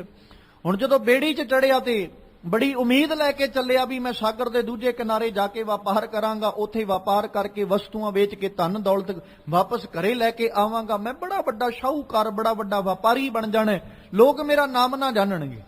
ਹੁਣ ਇਹ ਸੋਚ ਲੈ ਕੇ ਉਹ ਬੇੜੀ ਵਿੱਚ ਚੜ੍ਹ ਤੇ ਗਿਆ। ਜਦੋਂ ਬੇੜੀ ਵਿੱਚ ਚੜਿਆ, ਉਮੀਦ ਬੜੀ ਹੈ, ਮਲਾਹ ਨੇ ਵੀ ਬੜਾ ਉਹਨੂੰ ਤਸੱਲੀ ਦਿੱਤੀ ਵੀ ਸੱਜਣਾ ਚਿੰਤਾ ਨਾ ਕਰ, ਤੇਰੀ ਬੇੜੀ ਮੈਂ ਕਿਨਾਰੇ ਲਾਵਾਂਗਾ, ਤੂੰ ਕਿਸੇ ਗੱਲ ਦਾ ਆਪਣੇ ਮਨ 'ਚ ਖੌਫ ਨਾ ਰੱਖ। ਪਰ ਕਰਤਾਰ ਦੀ ਕੁਦਰਤ, ਕਰਤਾਰ ਦੀ ਕਰਨੀ ਜਿਹੜੀ ਹੈ, ਉਹ ਕਰਤਾਰ ਹੀ ਜਾਣਦਾ ਵੀ ਉਹਨੇ ਰਸਤੇ 'ਚ ਕੀ ਭਾਣਾ ਵਰਤਾਉਣਾ ਤੇ ਕੀ ਕੌਤਕ ਉਹਨੇ ਵਰਤਾ ਦੇਣਾ, ਇਹ ਕਰਤਾਰ ਆਪ ਜਾਣਦੇ ਨੇ। ਹੋਇਆ ਕਿ ਬੜੀ ਖੁਸ਼ੀ ਬੜੀ ਪ੍ਰਸੰਨਤਾ ਦੇ ਨਾਲ ਉਹ ਤੁਰ ਪਈ ਪਿਆ, ਬੇੜੀ ਨੂੰ ਚਲਾ ਲਿਆ। ਮਲਾਹ ਨੇ ਬੜੀ ਪ੍ਰਸੰਨਤਾ ਦੇ ਨਾਲ, ਰਸਤੇ ਦੇ ਵਿੱਚ ਇੰਨੀ ਕੁ ਤੇਜ਼ ਤੂਫਾਨ ਆਇਆ, ਇੰਨੀ ਕੁ ਤੇਜ਼ ਕਹਿ ਲਓ ਵੀ ਸਮੁੰਦਰ ਵਿੱਚੋਂ ਲਹਿਰਾਂ ਉੱਠੀਆਂ। ਮਲਾਹ ਨੇ ਉਸ ਵਪਾਰੀ ਨੂੰ ਕਹਿਤਾ ਵੀ ਸੱਜਣਾ ਆਪਣਾ ਇੰਤਜ਼ਾਮ ਕਰ ਲਾ ਕੋਈ, ਵੀ ਹੁਣ ਮੈਨੂੰ ਨਹੀਂ ਲੱਗਦਾ ਵੀ ਆਪਾਂ ਦੂਜੇ ਕਿਨਾਰੇ ਤੇ ਪਹੁੰਚਣਾ। ਉਹ ਬੜਾ ਹੈਰਾਨ। ਹੁਣ ਉਹ ਜਿਹੜਾ ਵਪਾਰੀ ਸੀ ਉਹਨੇ ਕਿਹਾ ਵੀ ਸੱਜਣਾ ਮੈਂ ਤੇ ਸਾਮਾਨ ਬਹੁਤ ਲੈ ਕੇ ਆਇਆ, ਵੀ ਜੇ ਮੈਂ ਡੁੱਬ ਗਿਆ ਜਾਂ ਮੇਰਾ ਸਾਮਾਨ ਡੁੱਬ ਗਿਆ ਵੀ ਮੈਂ ਤਾਂ ਸਾਰੀ ਜ਼ਿੰਦਗੀ ਲਈ ਕਰਜ਼ਾਈ ਹੋ ਜਾਵਾਂਗਾ, ਵੀ ਮੈਂ ਤੇ ਆਪਣੇ ਕੋਲ ਜਿੰਨਾ ਪਦਾਰਥ ਜਿੰਨੀਆਂ ਵਸਤੂਆਂ ਲੈ ਸਕਦਾ ਸਾਂ ਮੈਂ ਸਾਰੀਆਂ ਲੈ ਆਈਆਂ, ਵੀ ਮੈਂ ਤੇ ਕਰਜ਼ਾਈ ਹੋ ਜਾਣਾ। ਉਹ ਕਹਿੰਦਾ ਵੀ ਹੁਣ ਮੇਰੇ ਕੋਲ ਤੇ ਜੋ ਤੈਨੂੰ ਮੈਂ ਦੱਸ ਸਕਦਾ ਸੀ ਮੈਂ ਦੱਸਤਾ, ਅਗਾਂਹ ਹੁਣ ਮਰਜ਼ੀ ਤੇਰੀ ਹੈ, ਵੀ ਤੂੰ ਕਿਵੇਂ, ਜੇ ਤੇਰੇ ਕੋਲ ਕੋਈ ਤਾਕਤ ਕੋਈ ਢੰਗ ਹੈ ਤੇ ਤੂੰ ਪਾਰ ਲੰਘ ਜਾ, ਜੇ ਨਹੀਂ ਤੇ ਫਿਰ ਮੈਂ ਤੇਰੀ ਹੁਣ ਸਹਾਇਤਾ ਕੋਈ ਨਹੀਂ ਕਰ ਸਕਦਾ। ਬਸ ਤੈਨੂੰ ਇੰਨਾ ਕੁ ਕਹਿ ਸਕਦਾ ਵੀ ਜੇ ਤੇਰੇ ਕੋਲ ਕੋਈ ਖਾਲੀ ਸਹਾਰਾ ਹੈ ਉਹ ਸਹਾਰਾ ਰੱਖ ਲਾ। ਜੇ ਬੇੜੀ ਡੁੱਬਣ ਵੀ ਲੱਗੇਗੀ ਜਾਂ ਬੇੜੀ ਚੋਂ ਆਪਾਂ ਡੁੱਬ ਵੀ ਪਵਾਂਗੇ ਨਾ ਤੇ ਉਹ ਵਸਤੂਆਂ ਆਪਾਂ ਸੁੱਟ ਦਾਂਗੇ ਜਿਨ੍ਹਾਂ ਨਾਲ ਆਪਾਂ ਡੁੱਬਣ ਜਾ ਰਹੇ ਆ, ਜਾਂ ਪਦਾਰਥਾਂ ਨਾਲ ਜਿਨ੍ਹਾਂ ਨਾਲ ਆਪਾਂ ਡੁੱਬ ਰਹੇ ਆ, ਵਜਨ ਵਾਲੀਆਂ ਵਸਤੂਆਂ ਆਪਾਂ ਸੁੱਟ ਦਾਂਗੇ। ਉਹ ਫੇਰ ਬੜਾ ਚਿੰਤਾ ਵਿੱਚ ਹੋਇਆ ਕਿ ਜੀ ਲਹਿਰਾਂ ਇੰਨੀ ਕੁ ਤੇਜ਼ ਉੱਠੀਆਂ, ਬੇੜੀ ਪਲਟ ਗਈ, ਮਲਾਹ ਵੀ ਡਿੱਗ ਪਿਆ, ਉਹ ਇਨਸਾਨ ਵੀ ਡਿੱਗ ਪਿਆ, ਵਪਾਰੀ ਵੀ ਡਿੱਗ ਪਿਆ, ਤੇ ਜਿਹੜੀਆਂ ਉਹਨਾਂ ਕੋਲ ਵਸਤੂਆਂ ਸਨ, ਜਿਹੜੇ ਉਹ ਹੀਰੇ ਮੋਤੀ ਗਹਿਣੇ ਲੈ ਕੇ ਚੱਲਿਆ ਸੀ, ਉਹ ਵੀ ਡਿੱਗ ਪਏ। ਤੇ ਜਿਹੜਾ ਇੱਕ ਖਾਲੀ ਸਹਾਰਾ ਸੀ, ਸਾਰਾ ਕੁਝ ਮਤਲਬ ਇਉਂ ਕਹਿ ਲਈਏ ਵੀ ਬੇੜੀ ਜਦੋਂ ਪਲਟ ਗਈ ਸਾਰਾ ਕੁਝ ਡਿੱਗ ਪਿਆ। ਹੁਣ ਉਹ ਬੰਦੇ ਦੀ ਜ਼ੁਬਾਨ ਤੇ, ਵਪਾਰੀ ਤੇ ਇੱਕ ਜ਼ੁਬਾਨ ਤੇ ਇਹ ਬਚਨ ਹੈ ਵੀ ਹੁਣ ਮੈਂ ਪਾਰ ਲੰਘਣਾ ਚਾਹੁੰਦਾ, ਮੇਰੀ ਜ਼ਿੰਦਗੀ ਬਚ ਜਾਏ, ਮੇਰਾ ਜੀਵਨ ਬਚ ਜਾਏ, ਆ ਵਸਤੂਆਂ ਪਦਾਰਥਾਂ ਤੋਂ ਮੈਂ ਕੁਝ ਨਹੀਂ ਲੈਣਾ, ਮੇਰਾ ਜੀਵਨ ਬਚਣਾ ਚਾਹੀਦਾ। ਹੁਣ ਜਦੋਂ ਜੀਵਨ ਬਚਾਉਣ ਦੀ ਵਾਰੀ ਆਈ ਤੇ ਉਹਨੇ ਸਹਾਰਾ ਉਹਦਾ ਲਿਆ ਜਿਹਦੇ ਵਿੱਚ ਕੋਈ ਵਜ਼ਨ ਨਹੀਂ ਸੀ, ਕੋਈ weight ਨਹੀਂ ਸੀ, ਉਸ ਅਟੈਚੀ ਨੂੰ ਪਕੜਿਆ ਤੇ ਫਿਰ ਉਹਦਾ ਸਹਾਰਾ ਲੈ ਕੇ ਪਾਰ ਲੰਘਦਾ। ਇਹ ਪੱਖ ਸਿਰਫ ਮੈਂ ਤਾਂ ਰੱਖ ਰਿਹਾ ਵੀ ਅਸੀਂ ਸੰਸਾਰ ਸਮੁੰਦਰ ਦੇ ਵਿੱਚੋਂ ਪਾਰ ਲੰਘਣ ਦੇ ਲਈ ਨਾ ਆਪਣੇ ਗਲ ਵਿੱਚ ਪਾਹਣ ਜ਼ਰੂਰ ਲਟਕਾ ਲਏ, ਆਪਣੇ ਗਲ ਵਿੱਚ ਪੱਥਰ ਲਟਕਾ ਲਏ, ਤੇ ਪੱਥਰ ਲਟਕਾ ਕੇ ਅਸੀਂ ਕੁੱਦ ਵੀ ਸਮੁੰਦਰਾਂ ਵਿੱਚ ਪਏ ਆ, ਛਾਲਾਂ ਵੀ ਅਸੀਂ ਸਮੁੰਦਰਾਂ ਵਿੱਚ ਮਾਰ ਦਿੱਤੀਆਂ, ਤੇ ਨਾਲ ਇਹ ਆਸ ਲਾ ਕੇ ਬੈਠੇ ਆ ਵੀ ਇਸੇ ਪੱਥਰ ਨੇ ਸਾਨੂੰ ਪਾਰ ਲੰਘਾਉਣਾ, ਇਹਦੇ ਸਹਾਰੇ ਹੀ ਅਸੀਂ ਤੈਰ ਜਾਣਾ। ਗਲਾਂ ਵਿੱਚ ਭਾਰ ਬੰਨ੍ਹ ਕੇ ਕੋਈ ਬਹੁਤਾ ਸਿਆਣਾ ਹੋਏਗਾ ਜਿਹੜਾ ਪਾਣੀ ਵਿੱਚ ਛਾਲ ਮਾਰੇਗਾ, ਨਹੀਂ ਤੇ ਆਪਣੇ ਸਰੀਰ ਨੂੰ ਬਹੁਤ ਜ਼ਿਆਦਾ ਹਲਕਿਆਂ ਰੱਖ ਕੇ ਕਿਤੇ ਜੀਵ ਫਿਰ ਤੈਰਨ ਦੀ ਬਾਤ ਕਰਦਾ ਹੈ। ਜਿੰਨਾ ਆਪਣੇ ਸਰੀਰ ਨੂੰ ਹੌਲਿਆਂ ਹਲਕਿਆਂ ਰੱਖ ਕੇ ਜੀਵ ਪਾਣੀ ਵਿੱਚ ਤੈਰਦਾ, ਉਹਨਾਂ ਆਪਣੇ ਪਿੰਡੇ ਉੱਤੇ ਵਜਨ ਰੱਖ ਕੇ ਕਦੇ ਸਮੁੰਦਰ, ਪਾਣੀ ਦਾ ਕੋਈ ਵੀ ਸੋਮਾ, ਦਰਿਆ ਦੀ ਗੱਲ ਕਰ ਲਓ, ਨਹਿਰ ਦੀ ਗੱਲ ਕਰ ਲਓ, ਨਹੀਂ ਤੈਰ ਸਕਦਾ ਜਿੰਨਾ ਇੱਕ ਆਸਾਨੀ ਦੇ ਨਾਲ ਖਾਲੀ ਬੰਦਾ ਤੈਰ ਸਕਦਾ ਹੈ।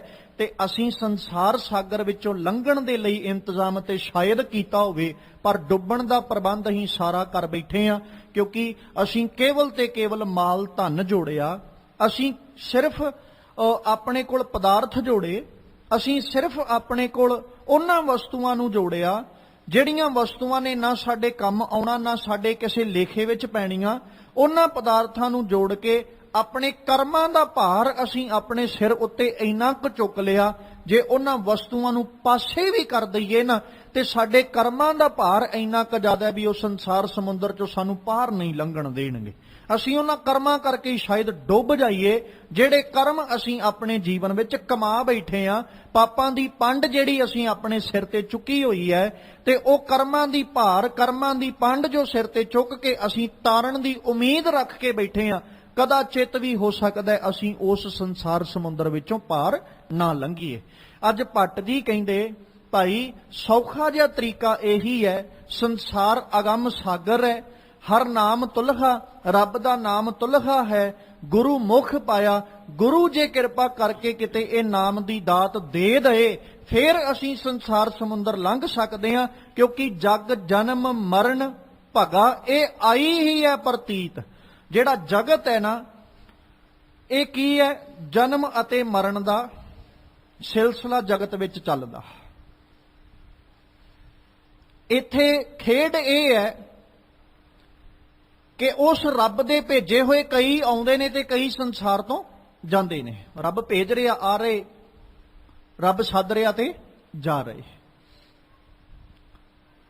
ਇੱਕ ਆਵੇਂ ਇੱਕ ਜਾਵਹੀਂ, ਕਈ ਆ ਰਹੇ ਨੇ ਤੇ ਕਈ ਜਾ ਰਹੇ ਨੇ। ਇਸੇ ਤਰ੍ਹਾਂ ਸੰਸਾਰ ਦੀ ਰੌ ਚੱਲ ਰਹੀ ਨਾ, ਸੰਸਾਰ ਦਾ ਜਿਹੜਾ ਸਾਰਾ ਕਾਰ ਵਿਹਾਰ ਚੱਲ ਰਿਹਾ, ਜਿਹਨੂੰ ਆਪਾਂ ਕਹਿ ਸਕਦੇ ਹਾਂ ਵੀ ਇੱਕ ਜਿੱਥੇ ਜੰਮ ਰਿਹਾ ਉੱਥੇ ਇੱਕ ਮਰ ਵੀ ਰਿਹਾ। ਰੱਬ ਨੇ ਸਾਰਾ ਕੁਝ ਬਰਾਬਰ ਜਿਹਾ ਰੱਖਿਆ ਹੋਇਆ। ਹੁਣ ਜਿੱਥੇ ਜੀਵ ਪੈਦਾ ਹੋ ਰਹੇ ਨੇ ਉੱਥੇ ਜੀਵ ਸੰਸਾਰ ਤੋਂ ਜਾ ਵੀ ਰਹੇ ਨੇ। ਇਹ ਜੰਮਣ ਮਰਨ ਦਾ ਇੱਕ ਖੇਡ ਹੈ ਜਿਹੜਾ ਰੱਬ ਨੇ ਬਣਾਇਆ ਹੋਇਆ ਸੰਸਾਰ ਦੇ ਵਿੱਚ। ਹੁਣ ਜੇ ਤੇ ਆਪਾਂ ਇਹ ਮੰਨ ਲਈਏ, ਪ੍ਰਤੀਤ ਆਪਣੇ ਮਨ ਵਿੱਚ ਕਰ ਲਈਏ ਭਰੋਸਾ, ਸਤਿਗੁਰੂ ਜੀ ਨੇ ਆਖਿਆ ਨਾ, ਕਹਿੰਦੇ ਜਗ ਜਨਮ ਮਰਨ ਭਗਾ ਇਹ ਆਈ ਹੀ ਹੈ ਪ੍ਰਤੀਤ। ਹੁਣ ਜੱਗ ਦੇ ਵਿੱਚ ਜਿਹੜਾ ਜੰਮਣ ਮਰਨ ਹੈ ਉਹ ਸਾਰਿਆਂ ਦੇ ਲਈ ਹੈ। ਜੇ ਅਸੀਂ ਜੰਮੇ ਆ, ਸੁਭਾਵਿਕ ਜਿਹੀ ਬਾਤ ਹੈ ਕੱਲ ਨੂੰ ਮਰਾਂਗੇ ਵੀ। ਮੈਂ ਸਿਰਫ ਪਹਿਲੋਂ ਜਨਮ ਔਰ ਮਰਨ ਦੀ ਗੱਲ ਰੱਖਣ ਰਿਹਾ। ਇੱਥੇ ਜਨਮ ਤੇ ਮਰਨ ਨੂੰ ਭਗਾਉਣ ਦੀ ਗੱਲ ਹੈ, ਭਜਾਉਣ ਦੀ ਗੱਲ ਹੈ, ਜਨਮ ਮਰਨ ਤੋਂ ਬਚ ਜਾਣ ਦੀ ਬਾਤ ਹੈ। ਜੰਮੇ ਆ, ਮਰਾਂਗੇ। ਸਤਿਗੁਰੂ ਦੀ ਬਾਣੀ ਨੇ ਇੱਕ ਗੱਲ ਆਖੀ, ਕਹਿੰਦੀ ਜੰਮ ਜੰਮ ਮਰੈ ਮਰੈ ਫਿਰ ਜੰਮੈ, ਬਹੁਤ ਸਜਾਏ ਪਿਆ ਦੇਸ਼ ਲੰਮੇ। ਜੀਵ ਜੰਮਦਾ, ਜੰਮ ਕੇ ਫਿਰ ਮਰਦਾ, ਮਰ ਕੇ ਫਿਰ ਜੰਮ ਪੈਂਦਾ। ਇਦਾਂ ਇਹ ਸਜ਼ਾਵਾਂ ਭੋਗ ਰਿਹਾ। ਕਿੰਨੇ ਚਿਰ ਤੋਂ ਭੋਗ ਰਿਹਾ, ਕੋਈ ਦਾਅਵਾ ਨਹੀਂ। ਕੋਈ ਕਿਸੇ ਗੱਲ ਦਾ ਅਸੀਂ ਫੈਸਲਾ ਨਹੀਂ ਕਰ ਸਕਦੇ ਕਿ ਜੀਵ ਨੇ ਕਿੰਨੇ ਜਨਮ ਭੋਗੇ, ਕਿੰਨੇ ਜਨਮ ਭੋਗੇਗਾ, ਅਗਾਂਹ ਆਉਣ ਵਾਲੇ ਕਿੰਨੇ ਭੋਗਣੇ ਨੇ, ਕੋਈ ਦਾਅਵਾ ਨਹੀਂ। ਹਾਂ, ਭਗਤ ਰਵਿਦਾਸ ਜੀ ਦੀ ਜਦੋਂ ਬਾਣੀ ਪੜ੍ਹਦੇ ਹਾਂ ਉਦੋਂ ਇੱਕ ਗੱਲ ਤੇ ਕਲੀਅਰ ਹੋ ਜਾਂਦੀ ਹੈ, ਸਾਫ਼ ਹੋ ਜਾਂਦੀ ਹੈ, ਬਹੁਤ ਜਨਮ ਵਿਛੜੇ ਥੇ ਮਾਧੋ, ਇਹ ਜਨਮ ਤੁਮਾਰੇ ਲੇਖੇ। ਪਤਾ ਨਹੀਂ ਕਿੰਨੇ ਕੁ ਜਨਮ ਅਸੀਂ ਉਹਦੇ ਤੋਂ ਵਿਛੜ ਕੇ ਲੰਘਾਏ ਨੇ। ਜਿਹਨੂੰ ਬਾਬਾ ਫਰੀਦ ਜੀ ਨੇ ਆਖਿਆ ਸੀ, ਫਰੀਦਾ ਜੋਬਨ ਜਾਂਦੇ ਨਾ ਡਰਾਂ, ਜੇ ਸ਼ਾਹ ਪ੍ਰੀਤ ਨਾ ਜਾਏ, ਕਿਤੀ ਜੋਬਨ ਪ੍ਰੀਤ ਬਿਨ ਸੁੱਕ ਗਏ ਕੁਮਲਾਏ। ਹੁਣ ਇੱਕ ਜਨਮ ਦੇ ਵਿੱਚ ਜੋਬਨ ਵੀ ਇੱਕੋ ਵਾਰੀ ਮਿਲਦਾ। ਜੇ ਸਾਨੂੰ ਇੱਕ ਵਾਰੀ ਜਨਮ ਮਿਲਿਆ ਤੇ ਇੱਕ ਵਾਰੀ ਜਨਮ ਵਿੱਚ ਜਵਾਨੀ ਵੀ ਇੱਕੋ ਵਾਰੀ ਆਉਣੀ ਹੈ, ਦੋ ਵਾਰੀ ਕਦੇ ਜਵਾਨੀ ਪਰਤ ਕੇ ਨਹੀਂ ਆਈ। ਤੇ ਬਾਬਾ ਫਰੀਦ ਜੀ ਕਹਿ ਰਹੇ ਕਿਤੀ ਜੋਬਨ ਪ੍ਰੀਤ ਬਿਨ, ਪਤਾ ਹੀ ਨਹੀਂ ਕਿੰਨੀਆਂ ਕੁ ਜਵਾਨੀਆਂ ਰੱਬ ਦੀ ਪ੍ਰੀਤ ਤੋਂ ਬਿਨਾ, ਰੱਬ ਦੇ ਪ੍ਰੀਤ ਤੋਂ ਪਿਆਰ ਤੋਂ ਬਿਨਾ ਸੁੱਕ ਗਈ ਕੁਮਲਾਏ। ਕਿੰਨੇ ਕੁ ਜੀਵਨ ਜਵਾਨੀਆਂ ਉਹਦੇ ਪ੍ਰੇਮ ਤੋਂ ਬਿਨਾ ਸੁੱਕ ਗਈਆਂ, ਕੁਮਲਾ ਗਈਆਂ, ਕੋਈ ਪਤਾ ਨਹੀਂ। ਮਤਲਬ ਇਹ ਹੈ ਕਿ ਕਿੰਨੇ ਕੁ ਜਨਮ ਭੋਗ ਲਏ, ਕੋਈ ਦਾਅਵਾ ਨਹੀਂ ਹੈ। ਹਾਂ, ਗੁਰੂ ਅਰਜਨ ਸਾਹਿਬ ਨੂੰ ਪੜ੍ਹਦੇ ਆ ਉਦੋਂ ਮਾਲਕ ਪਾਤਸ਼ਾਹ ਕਹਿ ਦਿੰਦੇ ਕਈ ਜਨਮ ਪਏ ਕੀਟ ਪਤੰਗਾ, ਕਈ ਜਨਮ ਗਜ ਮੀਨ ਕੁਰੰਗਾ, ਕਈ ਜਨਮ ਪੰਖੀ ਸਰਪ ਹੋਇਓ, ਕਈ ਜਨਮ ਹੈਵਰ ਬ੍ਰਿਖ ਜੋਇਓ, ਮਿਲ ਜਗਦੀਸ਼ ਮਿਲਣ ਕੀ ਬਰੀਆ, ਚਿਰੰਕਾਲ ਇਹ ਦੇਹ ਸੰਜਰੀਆ। ਉਹ ਬੜੀ ਸੁੰਦਰ ਦੇਹੀ ਹੁਣ ਰੱਬ ਨੇ ਦਿੱਤੀ ਹੈ। ਜੰਮਣ ਔਰ ਮਰਨ ਜਗਤ ਦੀ ਬਣਾਈ ਹੋਈ ਇੱਕ ਰਚਨਾ ਹੈ, ਪਰ ਇਹਦੇ ਵਿੱਚੋਂ ਜੰਮਣ ਔਰ ਮਰਨ ਜਿਹੜਾ ਉਹਦੇ ਤੋਂ ਜੀਵ ਬਚ ਜਾਂਦਾ ਹੈ, ਉਹਦਾ ਜੰਮਣ ਔਰ ਮਰਨ ਕੱਟਿਆ ਜਾਂਦਾ ਹੈ। ਕਿਸ ਦਾ? ਜਿਹਦੇ ਇਹ ਆਈ ਹੀ ਹੈ ਪ੍ਰਤੀਤ, ਜਿਹੜਾ ਆਪਣੇ ਹਿਰਦੇ ਦੇ ਵਿੱਚ ਪ੍ਰਤੀਤ, ਆਪਣੇ ਹਿਰਦੇ ਦੇ ਵਿੱਚ ਭਰੋਸਾ ਬੰਨ ਲੈਂਦਾ ਹੈ, ਯਕੀਨ ਬੰਨ ਲੈਂਦਾ ਹੈ। ਜਿਹਦੇ ਹਿਰਦੇ ਵਿੱਚ ਯਕੀਨ ਹੋ ਗਿਆ ਕਿ ਗੁਰੂ ਦੁਆਰਾ ਬਖਸ਼ਿਸ਼ ਕੀਤਾ ਹੋਇਆ ਰੱਬ ਦਾ ਨਾਮ ਮੇਰੇ ਲਈ ਤੁਲਹਾ, ਜਦੋਂ ਮੈਂ ਉਸ ਨਾਮ ਦਾ ਸਹਾਰਾ ਲਵਾਂਗਾ ਤੇ ਫਿਰ ਇਹ ਜਿਹੜਾ ਸੰਸਾਰ ਅਗੰਮ ਸਾਗਰ ਹੈ ਇਹਨੂੰ ਮੈਂ ਬੜੀ ਆਸਾਨੀ ਨਾਲ ਤਰ ਜਾਵਾਂਗਾ। ਪ੍ਰਤੀਤ ਹੀ ਹੈ ਆਈ ਜਿਨ ਜਨ ਕੈ, ਤਿਨਹ ਕੋ ਪਦਵੀ ਉੱਚ ਪਈ, ਤਜ ਮਾਇਆ ਮੋਹ ਲੋਭ ਅਰ ਲਾਲਚ, ਕਾਮ ਕ੍ਰੋਧ ਕੀ ਬਿਰਥਾ ਗਈ। ਪ੍ਰਤੀਤ ਹੀ ਹੈ ਆਈ ਜਿਨ ਜਨ ਕਹਿ। ਪ੍ਰਤੀਤ ਮਤਲਬ ਭਰੋਸਾ। ਜਿਨ੍ਹਾਂ ਦੇ ਹਿਰਦੇ ਵਿੱਚ ਪ੍ਰਤੀਤ ਆ ਗਈ, ਜਨ ਮਤਲਬ ਸੇਵਕ ਕਹਿ ਲੋ, ਜਿਨ੍ਹਾਂ ਸੇਵਕਾਂ ਦੇ ਹਿਰਦੇ ਵਿੱਚ ਪ੍ਰਤੀਤ ਆ ਗਈ, ਤਿੰਨ ਕੋ ਪਦਵੀ ਉੱਚ ਭਈ। ਪਦਵੀ ਮਤਲਬ ਅਵਸਥਾ, ਉੱਚ ਮਤਲਬ ਉੱਚੀ। ਉਹਨਾਂ ਦੀ ਪਦਵੀ ਉੱਚੀ ਹੋ ਗਈ ਜਿਨ੍ਹਾਂ ਦੇ ਹਿਰਦੇ ਵਿੱਚ ਭਰੋਸਾ ਵੱਜ ਗਿਆ। ਭਰੋਸਾ ਕਾਹਦੇ ਤੇ? ਗੁਰੂ ਦੀ ਕਿਰਪਾ ਤੇ, ਗੁਰੂ ਦੁਆਰਾ ਬਖਸ਼ਿਸ਼ ਕੀਤੇ ਹੋਏ ਨਾਮ ਤੇ, ਗੁਰੂ ਦੁਆਰਾ ਵਰਤਾਈ ਹੋਈ ਰਹਿਮਤ ਤੇ। ਜਿਨ੍ਹਾਂ ਦਾ ਭਰੋਸਾ ਵੱਜ ਗਿਆ ਉਹਨਾਂ ਦੀ ਪਦਵੀ ਉੱਚੀ ਹੋ ਗਈ। ਕਿਉਂਕਿ ਖੇਡ ਸਾਰੀ ਧਰਮ ਦੀ ਪ੍ਰੀਤ ਔਰ ਪ੍ਰਤੀਤ, ਇਹਨਾਂ ਦੋ ਚੀਜ਼ਾਂ ਤੇ ਖੜੋਤੀ ਹੈ। ਇਹਦੇ ਤੋਂ ਬਿਨਾ ਅਸੀਂ ਧਰਮ ਕਦੇ ਵੀ ਨਹੀਂ ਕਮਾ ਸਕਦੇ, ਜਿੰਨਾ ਮਰਜ਼ੀ ਆਪਣੇ ਆਪ ਨੂੰ ਧਰਮੀ ਅਖਵਾਈ ਚੱਲੀਏ। ਸਭ ਤੋਂ ਜੇ ਆਪਾਂ ਮਜ਼ਬੂਤ ਥੰਮ ਕਵਾਂਗੇ ਨਾ ਧਰਮ ਦਾ, ਤੇ ਆ ਦੋ ਨੇ, ਇੱਕ ਪ੍ਰੀਤ ਤੇ ਦੂਜੀ ਪ੍ਰਤੀਤ। ਪ੍ਰੀਤ ਮਤਲਬ ਪ੍ਰੇਮ, ਪ੍ਰਤੀਤ ਮਤਲਬ ਭਰੋਸਾ। ਹਾਂ, ਪ੍ਰੀਤ ਤੋਂ ਵੀ ਜੇ ਮਜ਼ਬੂਤ ਆਖਾਂਗੇ ਤੇ ਬਾਤ ਪ੍ਰਤੀਤ ਦੀ ਹੈ। ਜਿੱਥੇ ਪ੍ਰਤੀਤ ਹੁੰਦੀ ਹੈ ਪ੍ਰੀਤ ਵੀ ਉੱਥੇ ਹੀ ਪੈਂਦੀ ਹੈ। ਤਵੱਜੋ ਦੇ ਕੇ ਸਮਝਿਓ, ਭਰੋਸਾ ਤੇ ਪ੍ਰੇਮ ਆ ਧਰਮ ਦੇ ਦੋ ਥੰਮ ਨੇ ਜਿਨ੍ਹਾਂ ਦੇ ਸਹਾਰੇ ਤੇ ਧਰਮ ਖੜੋਤਾ। ਪ੍ਰੀਤ ਤੋਂ ਪਹਿਲਾਂ ਬਾਤ ਪ੍ਰਤੀਤ ਦੀ ਆਉਂਦੀ ਹੈ, ਭਰੋਸੇ ਦੀ ਪਹਿਲੋਂ ਹੈ, ਪ੍ਰੇਮ ਦੀ ਬਾਅਦ ਵਿੱਚ। ਜਿਸ ਬੰਦੇ ਤੇ ਸਾਨੂੰ ਭਰੋਸਾ ਨਹੀਂ ਹੈ ਉਹਦੇ ਨਾਲ ਪ੍ਰੇਮ ਹੋ ਹੀ ਨਹੀਂ ਸਕਦਾ।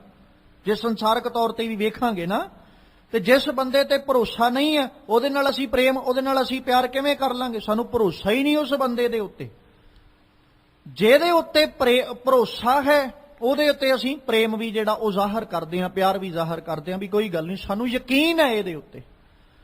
ਜਦੋਂ ਧਰਮ ਦੀ ਗੱਲ ਕਰਾਂਗੇ, ਹੁਣ ਧਰਮ ਖੜੋਤਾ ਹੀ ਇਹਨਾਂ ਦੋਵਾਂ ਚੀਜ਼ਾਂ ਦੇ ਸਹਾਰੇ ਆ, ਪ੍ਰੀਤ ਤੇ ਪ੍ਰਤੀਤ ਦੇ ਉੱਤੇ। ਜੇ ਸਾਨੂੰ ਧਰਮ ਤੇ ਭਰੋਸਾ ਹੀ ਨਹੀਂ ਹੈ, ਅਸੀਂ ਧਰਮ ਨਾਲ ਪ੍ਰੇਮ ਕਿੱਥੋਂ ਕਰ ਲਾਂਗੇ?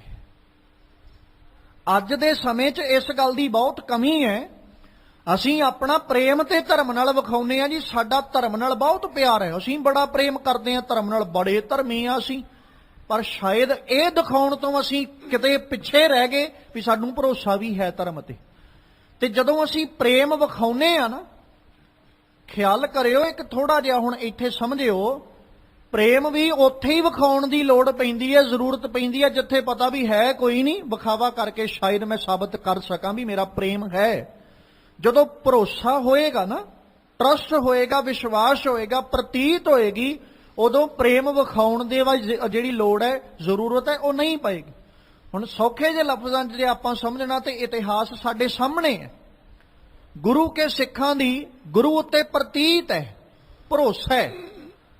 ਹੁਣ ਉਸ ਭਰੋਸੇ ਨੇ ਪ੍ਰੇਮ ਜ਼ਾਹਰ ਕਰ ਦਿੱਤਾ। ਸਿੱਖਾਂ ਨੂੰ ਪ੍ਰੇਮ ਵਿਖਾਉਣ ਦੀ ਲੋੜ ਨਹੀਂ ਪਈ ਵੀ ਸਿੱਖਾਂ ਨੂੰ ਇਹ ਕਹਿਣਾ ਪਿਆ ਹੋਵੇ ਵੀ ਸਤਿਗੁਰੂ ਅਸੀਂ ਤੁਹਾਨੂੰ ਵਿਖਾਉਂਦੇ ਆ ਸਾਡੇ ਹਿਰਦਿਆਂ ਵਿੱਚ ਪ੍ਰੇਮ ਕਿੰਨਾ। ਜਦੋਂ ਪ੍ਰਤੀਤ ਦੀ ਗੱਲ ਆਈ, ਭਰੋਸੇ ਦੀ ਗੱਲ ਆਈ, ਤੇ ਸਿੱਖਾਂ ਨੇ ਆਪਣਾ ਭਰੋਸਾ ਇਸ ਢੰਗ ਨਾਲ ਵਿਖਾਇਆ ਕਿ ਵੇਖਣ ਵਾਲੇ ਹੈਰਾਨ ਰਹਿ ਗਏ ਵੀ ਇਹਨਾਂ ਨੂੰ ਗੁਰੂ ਨਾਲ ਪ੍ਰੇਮ ਕਿੰਨਾ ਹੈ, ਇਹਨਾਂ ਨੂੰ ਗੁਰੂ ਨਾਲ ਪਿਆਰ ਕਿੰਨਾ ਹੈ। ਹੁਣ ਉਹ ਪ੍ਰੇਮ ਜਦੋਂ ਵੇਖਦੇ ਨੇ, ਹੈਰਾਨਗੀ ਹੈ ਨਾ ਵੀ ਕਿੱਥੇ ਅੱਖਾਂ ਦੇ ਸਾਹਮਣੇ 6 ਸਾਲਾਂ ਦੇ, 8 ਸਾਲਾਂ ਦੇ, ਜਾਂ ਅੱਖਾਂ ਦੇ ਸਾਹਮਣੇ 2-2 ਸਾਲਾਂ ਦੇ, 1-1 ਸਾਲ 6-6 ਮਹੀਨਿਆਂ ਦੇ ਬੱਚਿਆਂ ਨੂੰ ਅੱਖਾਂ ਦੇ ਸਾਹਮਣੇ ਸ਼ਹੀਦ ਕਰ ਦੇਣਾ, ਅੱਖਾਂ ਸਾਹਮਣੇ ਮਾਰ ਦੇਣਾ, ਤੇ ਉਸ ਤੋਂ ਬਾਅਦ 'ਚ ਵੀ ਗੁਰੂ ਦਾ ਸ਼ੁਕਰਾਨਾ ਕਰਨਾ। ਇਹ ਪ੍ਰਤੀਤ ਤੇ ਪ੍ਰੇਮ ਦੀ ਖੇਡ ਹੈ। ਜਿੰਨਾ ਚਿਰ ਸਮਝ ਨਹੀਂ ਆਏਗੀ ਅਸੀਂ ਸ਼ਾਇਦ ਇਹਨਾਂ ਗੱਲਾਂ ਨੂੰ ਸਮਝ ਵੀ ਨਾ ਸਕੀਏ, ਕਿਉਂਕਿ ਜਿੰਨਾ ਚਿਰ ਸਾਡੀ ਪ੍ਰਤੀਤ ਨਹੀਂ ਹੈ ਨਾ, ਉਹਨਾਂ ਚਿਰ ਅਸੀਂ ਪ੍ਰੀਤ ਕਦੇ ਕਰ ਹੀ ਨਹੀਂ ਸਕਦੇ। ਤੇ ਪ੍ਰੀਤ ਉੱਥੇ ਸਾਬਤ ਕਰਨੀ ਪਏਗੀ ਜਿੱਥੇ ਸਾਡੀ ਪ੍ਰਤੀਤ ਨਹੀਂ ਹੈ। ਹੁਣ ਜਿਵੇਂ ਗੁਰੂ ਤੇਗ ਬਹਾਦਰ ਸਾਹਿਬ ਦੀ ਆਪਾਂ ਜਦੋਂ ਗੱਲ ਕਰਦੇ ਹਾਂ, ਗੁਰੂ ਸਾਹਿਬ ਜੀ ਸ਼ਹਾਦਤ ਦਾ ਜਾਮ ਪੀਂਦੇ। ਸਤਿਗੁਰੂ ਜੀ ਦੇ ਸ਼ਹਾਦਤ ਦਾ ਜਾਮ ਪੀਣ ਤੋਂ ਪਹਿਲਾਂ 3 ਸਿੱਖਾਂ ਨੂੰ ਸ਼ਹੀਦ ਕੀਤਾ ਜਾਂਦਾ। ਹੁਣ ਉਹਨਾਂ ਦਾ ਗੁਰੂ ਤੇ ਭਰੋਸਾ ਕਿੰਨਾ, ਗੁਰੂ ਤੇ ਵਿਸ਼ਵਾਸ ਕਿੰਨਾ, ਉਹਨਾਂ ਨੇ ਸਿਰਫ ਉਹ ਵਿਖਾਇਆ।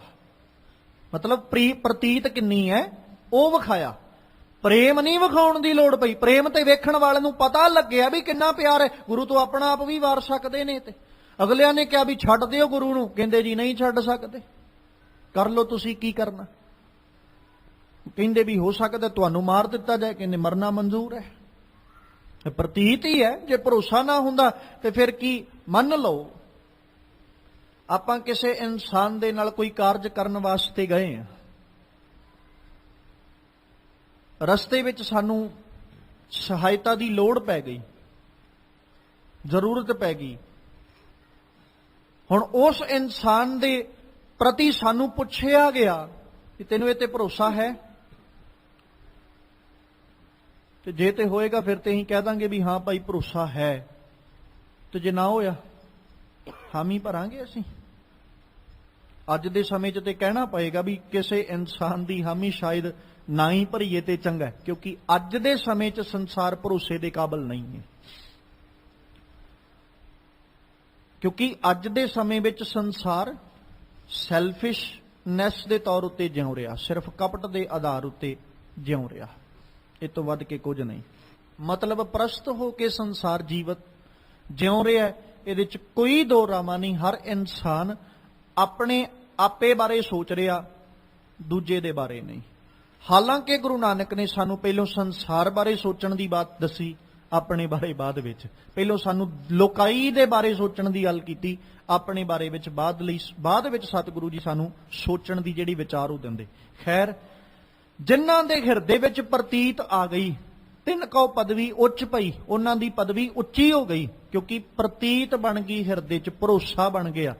ਜਿਨ੍ਹਾਂ ਦੇ ਹਿਰਦੇ 'ਚ ਭਰੋਸਾ ਵੱਜਿਆ, ਉਹਨਾਂ ਗੁਰੂ ਦੇ ਭਰੋਸੇ ਉੱਤੇ ਕੀ ਕੀਤਾ, ਤਜ ਮਾਇਆ, ਮੋਹ, ਲੋਭ ਅਰ ਲਾਲਚ, ਆ ਸਾਰਾ ਕੁਝ ਹੀ ਛੱਡਤਾ।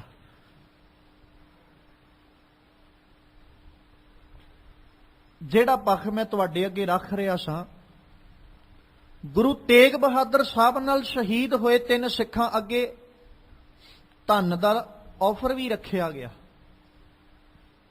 ਜਿੰਨਾ ਕਹੋਗੇ ਉਨਾ ਹੀ ਦੇਵਾਂਗੇ, ਪਰ ਇੱਕ ਕੰਮ ਕਰ ਦਿਓ, ਛੱਡ ਦਿਓ ਗੁਰੂ ਤੇਗ ਬਹਾਦਰ ਸਾਹਿਬ ਦੀ ਸਿੱਖੀ ਨੂੰ। ਧਨ ਤੋਂ ਇਲਾਵਾ ਜੋ ਮੰਗੋਗੇ ਤੁਹਾਨੂੰ ਦੇਵਾਂਗੇ, ਸਿੱਖੀ ਛੱਡ ਦਿਓ।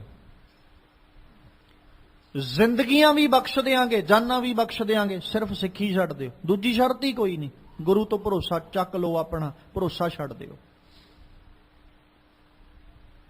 ਹੁਣ ਭਰੋਸਾ ਛਡਵਾਉਣ ਵਾਸਤੇ, ਗੁਰੂ ਕੀ ਸਿੱਖੀ ਛਡਵਾਉਣ ਵਾਸਤੇ ਹਰ ਤਰ੍ਹਾਂ ਦਾ ਲਾਲਚ ਵੀ ਦੇ ਰਹੇ, ਲੋਭ ਵੀ ਦੇ ਰਹੇ, ਮਾਇਆ ਦਾ ਆਫਰ ਵੀ ਰੱਖ ਰਹੇ, ਤੇ ਪ੍ਰੇਮ ਮੋਹ ਦੀ ਗੱਲ ਵੀ ਕਰ ਰਹੇ ਵੀ ਤੁਹਾਡੇ ਪਰਿਵਾਰ ਵੀ ਨੇ ਭਾਈ, ਆਪਣੇ ਪਰਿਵਾਰਾਂ ਦਾ ਵੀ ਸੋਚੋ।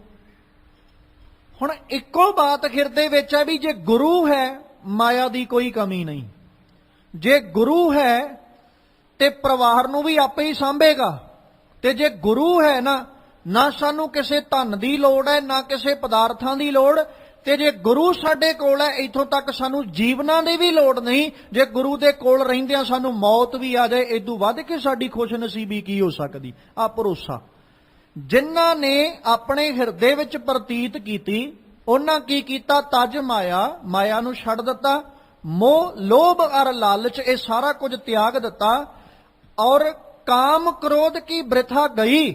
ਫਿਰ ਭੱਟ ਕੇ ਅੰਧ ਜੀ ਕਹਿੰਦੇ ਉਹਨਾਂ ਦੇ ਜੀਵਨ ਵਿੱਚੋਂ ਕਾਮ ਔਰ ਕ੍ਰੋਧ, ਜਿਹੜੀ ਇਹਨਾਂ ਦੀ ਪੀੜਾ ਸੀ ਨਾ, ਇਹਨਾਂ ਕਰਕੇ ਜੋ ਦੁੱਖ ਤੇ ਤਕਲੀਫ ਸੀ, ਕਾਮ ਮਤਲਬ ਕਾਮਨਾਵਾਂ, ਕ੍ਰੋਧ ਮਤਲਬ ਜਿਹੜਾ ਗੁੱਸਾ ਆਪਾਂ ਕਹਿ ਸਕਦੇ ਹਾਂ, ਕ੍ਰੋਧ ਕਰਕੇ ਔਰ ਕਾਮਨਾਵਾਂ ਕਰਕੇ ਇਨਸਾਨ ਦੁਖੀ ਹੈ। ਤੇ ਜਦੋਂ ਹਿਰਦੇ ਵਿੱਚ ਗੁਰੂ ਉੱਤੇ ਭਰੋਸਾ ਬੱਝਿਆ, ਕਾਮਨਾਵਾਂ ਦੀ ਪੀੜਾ ਵੀ ਮੁੱਕ ਗਈ ਤੇ ਕ੍ਰੋਧ ਵਾਲੀ ਪੀੜਾ ਵੀ ਮੁੱਕ ਗਈ। ਜਦੋਂ ਗੁਰੂ ਉੱਤੇ ਵਿਸ਼ਵਾਸ ਵੱਜ ਜਾਂਦਾ ਹੈ। ਅਵਲੋਕਿਆ ਬ੍ਰਹਮ ਭਰਮ ਸਭ ਛੁਟਕਿਆ, ਦਿਵਯ ਦ੍ਰਿਸ਼ਟ ਕਾਰਨ ਕਰਨੰ, ਸਤ ਗੁਰ ਗੁਰ ਸੇਵ ਅਲਖ ਗਤ ਜਾ ਕੀ, ਸ੍ਰੀ ਰਾਮਦਾਸ ਤਾਰਨ ਤਰਣੰ। ਫਿਰ ਭੱਟ ਜੀ ਕਹਿੰਦੇ ਅਵਲੋਕਿਆ ਮਤਲਬ ਦੇਖਣਾ। ਬ੍ਰਹਮ ਜੇ ਤੇ ਅੱਖਰੀ ਅਰਥ ਕਰਾਂਗੇ ਤੇ ਬ੍ਰਹਮ ਕਿਹਾ ਜਾਂਦਾ ਰੱਬ ਨੂੰ, ਜਦੋਂ ਭਾਵ ਅਰਥ ਕਰਾਂਗੇ ਇੱਥੇ ਤੇ ਬ੍ਰਹਮ ਲਫ਼ਜ਼ ਗੁਰੂ ਰਾਮਦਾਸ ਸਾਹਿਬ ਲਈ ਵਰਤਿਆ ਗਿਆ। ਅਵਲੋਕਿਆ ਬ੍ਰਹਮ, ਜਿਨ੍ਹਾਂ ਨੇ ਗੁਰੂ ਰਾਮਦਾਸ ਸਾਹਿਬ ਨੂੰ ਵੇਖਿਆ, ਭਰਮ ਸਭ ਛੁੱਟ ਗਿਆ, ਉਹਨਾਂ ਦੇ ਸਾਰੇ ਭਰਮ ਛੁੱਟ ਗਏ, ਮਤਲਬ ਭਰਮਾਂ ਤੋਂ ਬਚਾਅ ਹੋ ਗਿਆ, ਭਟਕਨਾਵਾਂ ਮੁੱਕ ਗਈਆਂ ਜਿਨ੍ਹਾਂ ਗੁਰੂ ਰਾਮਦਾਸ ਸਾਹਿਬ ਦੇ ਦਰਸ਼ਨ ਕੀਤੇ। ਹੁਣ ਜਿੰਨੇ ਦਰਸ਼ਨ ਕੀਤੇ ਉਹਦੇ ਤੇ ਭਰਮ ਮਿਟੇ ਹੀ ਮਿਟੇ। ਹੁਣ ਇੱਕ ਅਸੀਂ ਦਰਸ਼ਨ ਕਰ ਰਹੇ ਹਾਂ, ਦੂਜਾ ਅੱਗੋਂ ਕਿਰਪਾ ਦੀ ਦ੍ਰਿਸ਼ਟੀ, ਕਿਰਪਾ ਦੀ ਨਜ਼ਰ ਵੀ ਪੈ ਰਹੀ ਹੈ। ਸਾਡੇ ਦਰਸ਼ਨ ਕਰਨੇ ਕਾਫੀ ਨਹੀਂ, ਨਾਲ ਕਿਰਪਾ ਦੀ ਦ੍ਰਿਸ਼ਟੀ ਹੋਣਾ ਵੀ ਲਾਜ਼ਮੀ ਹੈ। ਸਾਡੇ ਦਰਸ਼ਨ ਕਰਨੇ ਮਤਲਬ ਸਾਡੀ ਮਿਹਨਤ ਹੈ। ਹੁਣ ਮਿਹਨਤ ਨੂੰ ਫਲ ਕਦੋਂ ਲੱਗੇਗਾ? ਜਦੋਂ ਕਿਰਪਾ ਦੇ ਪਾਤਰ ਬਣਾਂਗੇ, ਦ੍ਰਿਸ਼ਟੀ ਦੇ ਪਾਤਰ ਬਣਾਂਗੇ। ਤੇ ਭੱਟ ਜੀ ਕਹਿੰਦੇ ਅਵਲੋਕਿਆ ਬ੍ਰਹਮ, ਜਿਨ੍ਹਾਂ ਗੁਰੂ ਰਾਮਦਾਸ ਸਾਹਿਬ ਨੂੰ ਦੇਖਿਆ, ਭਰਮ ਸਭ ਛੁੱਟ ਗਿਆ, ਉਹਨਾਂ ਦੇ ਭਰਮ ਛੁੱਟ ਗਏ, ਭਰਮਾਂ ਤੋਂ ਬਚਾਅ ਹੋ ਗਿਆ। ਦਿਵ ਦ੍ਰਿਸ਼ਟ ਕਾਰਨ ਕਰਨੰ, ਤੇ ਉਹ ਦਿਵ ਦ੍ਰਿਸ਼ਟੀ ਦੇ ਪਾਤਰ ਬਣੇ, ਭਾਵ ਜਿਹੜੇ ਸਭ ਕੁਝ ਕਰਨ ਔਰ ਕਾਰਨ ਵਾਲੇ ਨੇ, ਜਿਹੜੇ ਸਭ ਕੁਝ ਬਣਾਉਣ ਵਾਲੇ, ਸਾਰੀ ਰਚਨਾ ਦਾ ਮੂਲ, ਸਾਰੀ ਰਚਨਾ ਦਾ ਮੁੱਢ ਨੇ, ਜਿਸ ਦੀ ਦਿਵ ਦ੍ਰਿਸ਼ਟੀ ਵਾਲੀ ਨਜ਼ਰ ਹੈ, ਜਿਸ ਦੀ ਕਿਰਪਾ ਦ੍ਰਿਸ਼ਟੀ ਵਾਲਾ ਨਜ਼ਰੀਆ ਹੈ। ਜਦੋਂ ਅਸੀਂ ਉਸ ਕਿਰਪਾ ਦ੍ਰਿਸ਼ਟੀ ਵਾਲੇ ਨਜ਼ਰੀਏ ਦੇ ਪਾਤਰ ਬਣਦੇ ਹਾਂ ਤੇ ਉਸ ਵਕਤ ਕੀ ਹੁੰਦਾ ਹੈ? ਸਾਡੇ ਜੀਵਨ ਵਿੱਚੋਂ ਭਰਮ ਭਟਕਨਾਵਾਂ ਸਭ ਕੁਝ ਛੁੱਟ ਜਾਂਦਾ ਹੈ। ਜੀਵਨ ਵਿੱਚ ਇੱਕ ਸਥਿਰਤਾ, ਇੱਕ ਟਿਕਾ ਮਿਲ ਜਾਂਦਾ। ਜਦੋਂ ਸਾਡਾ ਗੁਰੂ ਰਾਮਦਾਸ ਸਾਹਿਬ ਤੇ ਭਰੋਸਾ ਵੱਜਦਾ, ਗੁਰੂ ਰਾਮਦਾਸ ਸਾਹਿਬ ਦੇ ਦਰਸ਼ਨ ਕਰਦੇ ਆ, ਜਿਨ੍ਹਾਂ ਦੀ ਦ੍ਰਿਸ਼ਟੀ ਰੱਬੀ ਜੋਤ ਵਰਗੀ, ਜਿਨ੍ਹਾਂ ਦੀ ਕਿਰਪਾ ਭਰੀ ਨਜ਼ਰ ਦੇ ਜਦੋਂ ਅਸੀਂ ਪਾਤਰ ਬਣਦੇ ਆ, ਤੇ ਭੱਟ ਜੀ ਕਹਿੰਦੇ ਉਸ ਵਕਤ ਜੀਵਨ ਵਿੱਚੋਂ ਸਾਰੀਆਂ ਭਟਕਨਾਵਾਂ, ਦੁੱਖ, ਤਕਲੀਫਾਂ, ਹਰ ਤਰ੍ਹਾਂ ਦਾ ਝੋਰਾ, ਹਰ ਤਰ੍ਹਾਂ ਦੀ ਚਿੰਤਾ ਸਾਡੀ ਜ਼ਿੰਦਗੀ ਚੋਂ ਮੁੱਕ ਜਾਂਦੀ ਹੈ ਜਦੋਂ ਅਸੀਂ ਗੁਰੂ ਰਾਮਦਾਸ ਸਾਹਿਬ ਦੀ ਦਿਵਯ ਦ੍ਰਿਸ਼ਟੀ ਦੇ ਪਾਤਰ ਬਣਦੇ ਹਾਂ। ਫਿਰ ਕਹਿੰਦੇ ਸਤਿਗੁਰ ਗੁਰ ਸੇਵ ਅਲਖ ਗਤ ਜਾ ਕੀ, ਉਸ ਗੁਰੂ ਨੂੰ ਸੇਵ ਜਿਹਦੀ ਗਤ ਅਲਖ ਹੈ। ਸ਼੍ਰੀ ਰਾਮਦਾਸ ਤਾਰਨ ਤਰਨੰ, ਜਿਹੜੇ ਗੁਰੂ ਰਾਮਦਾਸ ਸਾਹਿਬ ਜੀ ਸਾਨੂੰ ਸੰਸਾਰ ਸਮੁੰਦਰ ਤੋਂ ਪਾਰ ਕਰਨ ਵਾਸਤੇ ਜਹਾਜ਼ ਨੇ, ਸਾਨੂੰ ਸੰਸਾਰ ਸਾਗਰ ਤੋਂ ਪਾਰ ਕਰਨ ਲਈ ਸਹਾਇਕ ਨੇ, ਉਸ ਗੁਰੂ ਨੂੰ ਆਪਣੇ ਜੀਵਨ ਦੇ ਵਿੱਚ ਸੇਵਨਾ ਕਰੋ, ਜਿਹਦਾ ਸਹਾਰਾ ਲੈ ਕੇ ਅਸੀਂ ਭਵ ਸਾਗਰ ਆਸਾਨੀ ਨਾਲ ਲੰਘ ਸਕਦੇ ਹਾਂ। ਪ੍ਰਤਾਪ ਸਦਾ ਗੁਰ ਕਾ ਘਟ ਘਟ ਪ੍ਰਗਾਸ ਭਇਆ ਜਸ ਜਨ ਕੈ। ਇਕ ਪੜ੍ਹੈ ਸੁਣੈ ਗਾਵਹਿ ਪ੍ਰਭਾਤੇ ਕਰੈ ਇਸ਼ਨਾਨ।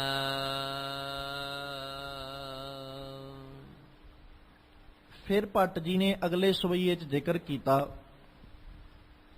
ਪ੍ਰਤਾਪ ਸਦਾ ਗੁਰ ਕਾ ਘਟ ਘਟ ਪ੍ਰਗਾਸ ਭਇਆ ਜਸ ਜਨ ਕੈ। ਗੁਰੂ ਦਾ ਪ੍ਰਤਾਪ ਜਿਹੜਾ ਉਹ ਹਮੇਸ਼ਾ ਹੀ ਹੈ।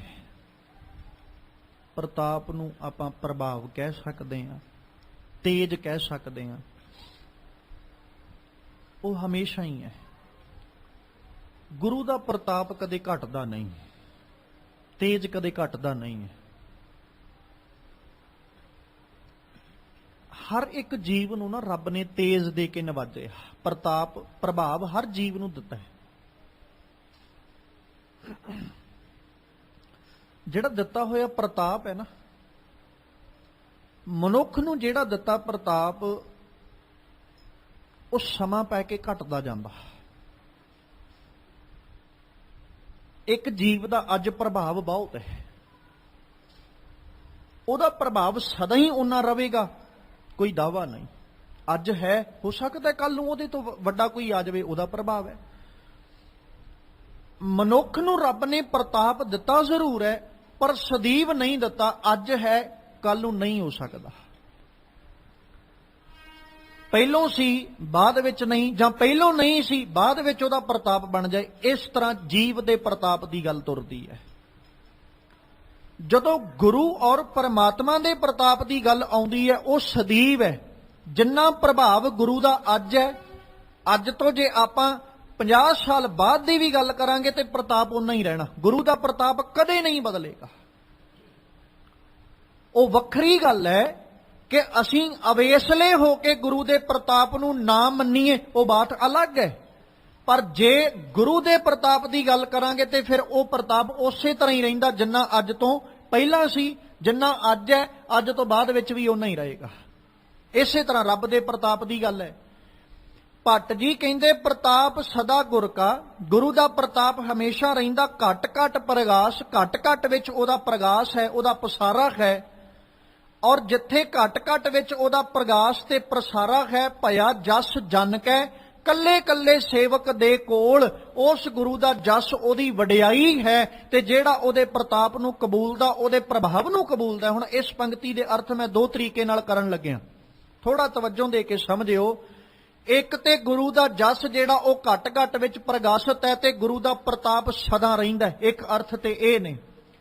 ਦੂਜੇ ਅਰਥ, ਜਿਸ ਗੁਰੂ ਦਾ ਪ੍ਰਤਾਪ ਹਮੇਸ਼ਾ ਬਣਿਆ ਰਹਿੰਦਾ ਹੈ, ਘਟ ਘਟ ਵਿੱਚ ਉਹਦਾ ਪ੍ਰਗਾਸ ਹੈ, ਉਹਦਾ ਪਸਾਰਾ ਹੈ, ਤੇ ਜਿਹੜਾ ਜਨ ਬਣ ਕੇ, ਉਹਦਾ ਸੇਵਕ ਬਣ ਕੇ ਉਹਦੇ ਜਸ ਨੂੰ ਖੱਟਦਾ, ਉਹਦੀ ਪ੍ਰਤਾਪ ਨੂੰ, ਪ੍ਰਭਾਵ ਨੂੰ ਕਬੂਲਦਾ ਹੋਇਆ ਆਪਣੇ ਘਰ, ਹਿਰਦੇ ਰੂਪੀ ਘਰ ਵਿੱਚ ਉਹਦਾ ਪ੍ਰਗਾਸ ਕਰਦਾ, ਉਹਦਾ ਜਸ ਵੀ ਸਾਰੇ ਦੇ ਸਾਰੇ ਸੰਸਾਰ ਵਿੱਚ ਬਣ ਜਾਂਦਾ। ਜਿਹਨੂੰ ਆਪਾਂ ਬਾਣੀ 'ਚ ਪੜ੍ਹਦੇ ਹਾਂ, ਹਰ ਮਨ ਤਨ ਵਸਿਆ ਸੋਈ, ਜੈ ਜੈਕਾਰ ਕਰੈ ਸਭ ਕੋਈ, ਗੁਰ ਪੂਰੇ ਕੀ ਵਡਿਆਈ ਤਾਕੀ ਕੀਮਤ ਕਹੀ ਨਾ ਜਾਈ। ਜਿਨਨੇ ਆਪਣੇ ਮਨ ਔਰ ਤਨ ਦੇ ਅੰਦਰ ਉਸ ਅਕਾਲ ਪੁਰਖ ਦੇ ਚਿੰਤਨ ਨੂੰ, ਉਹਦੀ ਯਾਦ ਨੂੰ ਵਸਾ ਲਿਆ, ਸਾਰੇ ਦੇ ਸਾਰੇ ਸੰਸਾਰ ਵਿੱਚ ਉਹਦਾ ਜਸ, ਉਹਦੀ ਜੈ ਜੈਕਾਰ ਜਿਹੜੀ ਉਹ ਪਸਰ ਜਾਂਦੀ ਹੈ।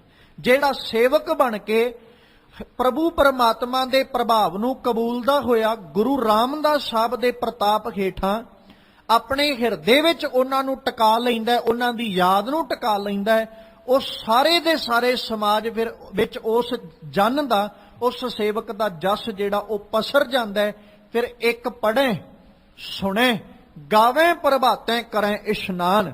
ਕਈ ਜੀਵ ਫਿਰ ਉਸ ਮਾਲਕ ਨੂੰ ਪੜ੍ਹਦੇ ਨੇ, ਕਈ ਉਹਨੂੰ ਗਾਉਂਦੇ ਨੇ, ਤੇ ਪ੍ਰਭਾਤ ਵੇਲੇ ਇਸ਼ਨਾਨ ਕਰਦੇ ਨੇ।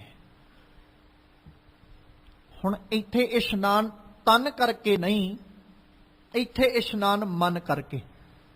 ਗੁਰਬਾਣੀ ਨੇ ਤਨ ਦੇ ਇਸ਼ਨਾਨ ਦੀ ਵੀ ਗੱਲ ਕੀਤੀ ਤੇ ਗੁਰਬਾਣੀ ਨੇ ਮਨ ਦੇ ਇਸ਼ਨਾਨ ਦੀ ਗੱਲ ਵੀ ਕੀਤੀ, ਪਰ ਇੰਨਾ ਜ਼ਰੂਰ ਬਾਣੀ ਨੇ ਆਖਿਆ ਕੱਲਾ ਤਨ ਦਾ ਇਸ਼ਨਾਨ ਜਿਹੜਾ ਉਹਨੂੰ ਬਾਣੀ ਨੇ ਨਹੀਂ ਜੇ ਪ੍ਰਵਾਨੇ ਆ, ਜੇ ਆਪਾਂ ਇੱਥੇ ਤੱਕ ਹੀ ਸੀਮਤ ਰਹੀਏ ਜੀ ਤਨ ਧੋ ਲਓ ਤੇ ਬਹੁਤ ਚੰਗੀ ਗੱਲ ਹੈ। ਤਨ ਨੂੰ ਧੋਣਾ ਮਾੜਾ ਨਹੀਂ, ਤਨ ਦੀ ਸਫਾਈ ਰੱਖਣਾ ਸਾਡਾ ਫਰਜ਼ ਬਣਦਾ ਹੈ, ਤਨ ਨੂੰ ਸੁਥਰਿਆਂ ਰੱਖਣਾ ਸਾਡਾ ਫਰਜ਼ ਬਣਦਾ ਹੈ। ਪਰ ਤਨ ਨੂੰ ਧੋਂਦਿਆਂ ਇੰਨੀ ਗੱਲ ਜ਼ਰੂਰ ਚੇਤੇ ਰੱਖਣੀ ਚਾਹੀਦੀ ਹੈ, ਜਾਂ ਇਹ ਗੱਲ ਸਾਡੇ ਹਿਰਦਿਆਂ 'ਚ ਵਸ ਜਾਏ ਕਿ ਤਨ ਧੋਤਾ ਮਨ ਹੱਛਾ ਨਾ ਹੋਏ। ਕੱਲਾ ਤਨ ਉੱਤੇ ਪਾਣੀ ਡੋਲੀ ਜਾਈਏ, ਪਾਣੀ ਡੋਲੀ ਜਾਈਏ ਤੇ ਅਸੀਂ ਆਖੀਏ ਵੀ ਅੱਜ ਅਸੀਂ ਬੜੇ ਸਾਫ਼ ਤੇ ਸੁਥਰੇ ਆ, ਪਰ ਮਨ ਸਾਡਾ ਉਸੇ ਤਰ੍ਹਾਂ ਗੰਦਲਾ ਹੋਵੇ, ਉਹ ਤਨ ਧੋਤਾ ਵੀ ਸਾਡਾ ਵਿਅਰਥ ਚਲਾ ਜਾਏਗਾ। ਕਿਉਂਕਿ ਭਗਤ ਕਬੀਰ ਸਾਹਿਬ ਨੂੰ ਜਦੋਂ ਪੜ੍ਹਦੇ ਆ ਨਾ, ਤੇ ਬਾਬਾ ਕਬੀਰ ਜੀ ਨੇ ਬੜਾ ਪਿਆਰਾ ਜ਼ਿਕਰ ਕੀਤਾ, ਕਹਿੰਦੇ ਜਲ ਕੈ ਮੱਜਨ ਜੇ ਗਤ ਹੋਵੇ, ਨਿਤ ਨਿਤ ਮੇਂਡੁਕ ਨਹਾਵੇ, ਜੈਸੇ ਮੇਂਡੁਕ ਤੈਸੇ ਓਏ ਨਰ, ਫਿਰ ਜੋਨੀ ਆਵੇ। ਵੀ ਜੇ ਤੇ ਪਾਣੀ ਵਿੱਚ ਨਹਾਉਣ ਦੇ ਨਾਲ ਕਿਤੇ ਗਤੀ ਮਿਲਦੀ ਹੁੰਦੀ, ਕੱਲਾ ਸਰੀਰ ਧੋਣ ਦੇ ਨਾਲ, ਤੇ ਬਾਬਾ ਕਬੀਰ ਜੀ ਕਹਿੰਦੇ ਵੀ ਮੇਂਢਕ ਬੜਾ ਚੰਗਾ ਫਿਰ ਇਸ਼ਨਾਨ ਕਰਨ ਵਾਲਾ, ਉਹ ਤੇ ਇੱਕ ਦਿਨ 'ਚ ਹੀ ਪਤਾ ਨਹੀਂ ਕਿੰਨੀ ਕੁ ਵਾਰੀ ਨਹਾਉਂਦਾ, ਕਿੰਨੀ ਕੁ ਵਾਰੀ ਇਸ਼ਨਾਨ ਕਰਦਾ ਹੈ, ਤੇ ਉਹ ਤੂੰ ਉਹਦੀ ਕਦੇ ਬਰਾਬਰੀ ਨਹੀਂ ਕਰ ਸਕਦਾ। ਜੇ ਆਪਾਂ ਮਨੁੱਖ ਦੀ ਤੁਲਨਾ ਇੱਕ ਮੇਂਢਕ ਨਾਲ ਕਰੀਏ, ਇੱਕ ਡੱਡੂ ਨਾਲ ਕਰੀਏ, ਤੇ ਕੀ ਮਨੁੱਖ ਡੱਡੂ ਵਾਂਗੂ ਇਸ਼ਨਾਨ ਕਰ ਸਕਦਾ? ਜਿੰਨਾ ਡੱਡੂ ਇੱਕ ਦਿਨ 'ਚ ਇਸ਼ਨਾਨ ਕਰ ਸਕਦਾ, ਕੀ ਮਨੁੱਖ ਕਰ ਸਕਦਾ? ਕਦਾਚਿਤ ਵੀ ਨਹੀਂ। ਹੁਣ ਭਗਤ ਜੀ ਕਹਿੰਦੇ ਜੈਸੇ ਮੇਂਢਕ, ਜਿਵੇਂ ਉਹ ਡੱਡੂ ਹੈ, ਤੈਸੇ ਓਏ ਨਰ, ਉਵੇਂ ਹੀ ਉਹ ਬੰਦਾ ਕਿਹੜਾ ਜਿਹੜਾ ਸਿਰਫ ਜਲ ਕੇ ਮੱਜਣ ਜੇ ਗਤ ਹੋਵੇ ਸਮਝ ਕੇ ਬੈਠਾ ਵੀ ਪਾਣੀ ਦੇ ਨਾਲ ਨਹਾਉਣ ਤੇ ਸਾਡੀ ਗਤੀ ਹੋ ਜਾਣੀ, ਅਸੀਂ ਮੁਕਤ ਹੋ ਜਾਣਾ, ਜਿਹੜਾ ਇਸ ਗੱਲ ਨੂੰ ਸਮਝ ਕੇ ਬੈਠਾ। ਹੁਣ ਇੱਥੇ ਗੱਲ, ਜੇ ਆਪਾਂ ਜਦੋਂ ਗੁਰੂ ਰਾਮਦਾਸ ਸਾਹਿਬ ਨੂੰ ਪੜ੍ਹਦੇ ਆ ਨਾ, ਤੇ ਸਤਿਗੁਰੂ ਰਾਮਦਾਸ ਸਾਹਿਬ ਦੀ ਬਾਣੀ ਨੇ ਵੀ ਇਸ ਗੱਲ ਦੀ ਪ੍ਰੋੜਤਾ ਕੀਤੀ। ਜਦੋਂ ਆਪਾਂ ਗੁਰੂ ਸਾਹਿਬ ਨੂੰ ਪੜ੍ਹਿਆ, ਮਾਲਕ ਪਾਤਸ਼ਾਹ ਜੀ ਕਹਿੰਦੇ ਨਾ, ਗੁਰ ਸਤਿਗੁਰ ਕਾ ਜੋ ਸਿੱਖ ਅਖਾਏ ਸੋ ਭਲਕੈ ਉੱਠ ਹਰ ਨਾਮ ਤੇ ਆਵੇ, ਉਦਮ ਕਰੇ ਭਲਕੇ ਪ੍ਰਭਾਤੀ, ਇਸ਼ਨਾਨ ਕਰੇ ਅੰਮ੍ਰਿਤ ਸਰਨ ਆਵੇ, ਫਿਰ ਚੜੇ ਦਿਵਸ ਗੁਰਬਾਣੀ ਗਾਵੇ, ਬਹਿੰਦਿਆਂ ਉੱਠਦਿਆਂ ਹਰ ਨਾਮ ਤੇ ਆਵੇ। ਹੁਣ ਉੱਥੇ ਮਾਲਕ ਨੇ ਤਨ ਦੇ ਇਸ਼ਨਾਨ ਦੀ ਗੱਲ ਕੀਤੀ ਹੈ ਵੀ ਤਨ ਸਾਡਾ ਸੁਥਰਾ ਹੋਏਗਾ, ਤਨ ਸਾਡਾ ਸਾਫ਼ ਹੋਏਗਾ, ਤੇ ਉਦੋਂ ਅਸੀਂ ਬੰਦਗੀ ਵੀ ਜਿਹੜੀ ਉਹਨੂੰ ਆਸਾਨੀ ਨਾਲ ਕਰ ਸਕਦੇ ਹਾਂ। ਮਤਲਬ ਤਨ ਦੀ ਸਫਾਈ ਜਦੋਂ ਹੋਏਗੀ, ਉਦੋਂ ਸਾਡੀ ਤਨ ਕਰਕੇ ਇਕਾਗਰਤਾ ਵੀ ਬਣੇਗੀ, ਅਸੀਂ ਸੁਚੇਤ ਵੀ ਹੋ ਕੇ ਰਵਾਂਗੇ, ਤੇ ਮਨ ਜਿਹੜਾ ਨਾ, ਕਿੱਥੇ ਤਨ ਜਿਹੜਾ ਉਹ ਗੰਦਲਾ ਹੋਵੇ ਤੇ ਇਨਸਾਨ ਕਵੇ ਹੁਣ ਮੈਂ ਭਗਤੀ ਵਿੱਚ ਜੁੜਨਾ ਚਾਹੁੰਦਾ, ਗੰਦਲੇ ਤਨ ਨਾਲ ਹੋ ਸਕਦਾ ਇਨਸਾਨ ਭਗਤੀ ਵਿੱਚ ਆਪਣੀ ਸੁਰਤ ਜੋੜ ਵੀ ਨਾ ਸਕੇ। ਇਸ ਲਈ ਸਫਾਈ ਦਾ ਹੋਣਾ ਲਾਜ਼ਮੀ ਹੈ, ਸਾਡੇ ਤਨ ਦਾ ਸੁਥਰਾ ਹੋਣਾ ਲਾਜ਼ਮੀ ਹੈ। ਪਰ ਇੱਕ ਖਿਆਲ ਨਾਲ ਜ਼ਰੂਰ ਰੱਖੀਏ, ਕੇਵਲ ਤਨ ਧੋ ਕੇ ਅਸੀਂ ਕਹੀਏ ਵੀ ਬਹੁਤ ਹੈ, ਤੇ ਉਹ ਵੀ ਗੁਰਮਤ ਨੇ ਜਿਹੜਾ ਉਹਨੂੰ ਨਹੀਂ ਪ੍ਰਵਾਨਿਆ।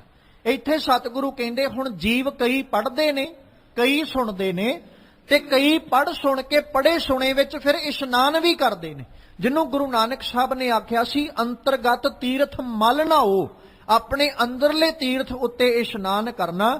ਉਸੇ ਤੀਰਥ ਉੱਤੇ ਨਹਾਉਣ ਦੀ ਗੱਲ ਅੱਜ ਭੱਟ ਜੀ ਕਰ ਰਹੇ ਕਿ ਜਿਹੜੇ ਗੁਰਬਾਣੀ ਪੜ੍ਹ ਰਹੇ, ਇੱਕ ਗਾਵੇ, ਇੱਕ ਪੜ੍ਹੇ ਸੁਣੇ ਗਾਵੇ ਪ੍ਰਭਾਤੈ, ਪੜ੍ਹ ਵੀ ਰਹੇ, ਸੁਣ ਵੀ ਰਹੇ, ਗਾ ਵੀ ਰਹੇ, ਕਰੇ ਇਸ਼ਨਾਨ, ਫਿਰ ਉਹਦੇ ਵਿੱਚ ਇਸ਼ਨਾਨ ਵੀ ਕਰ ਰਹੇ।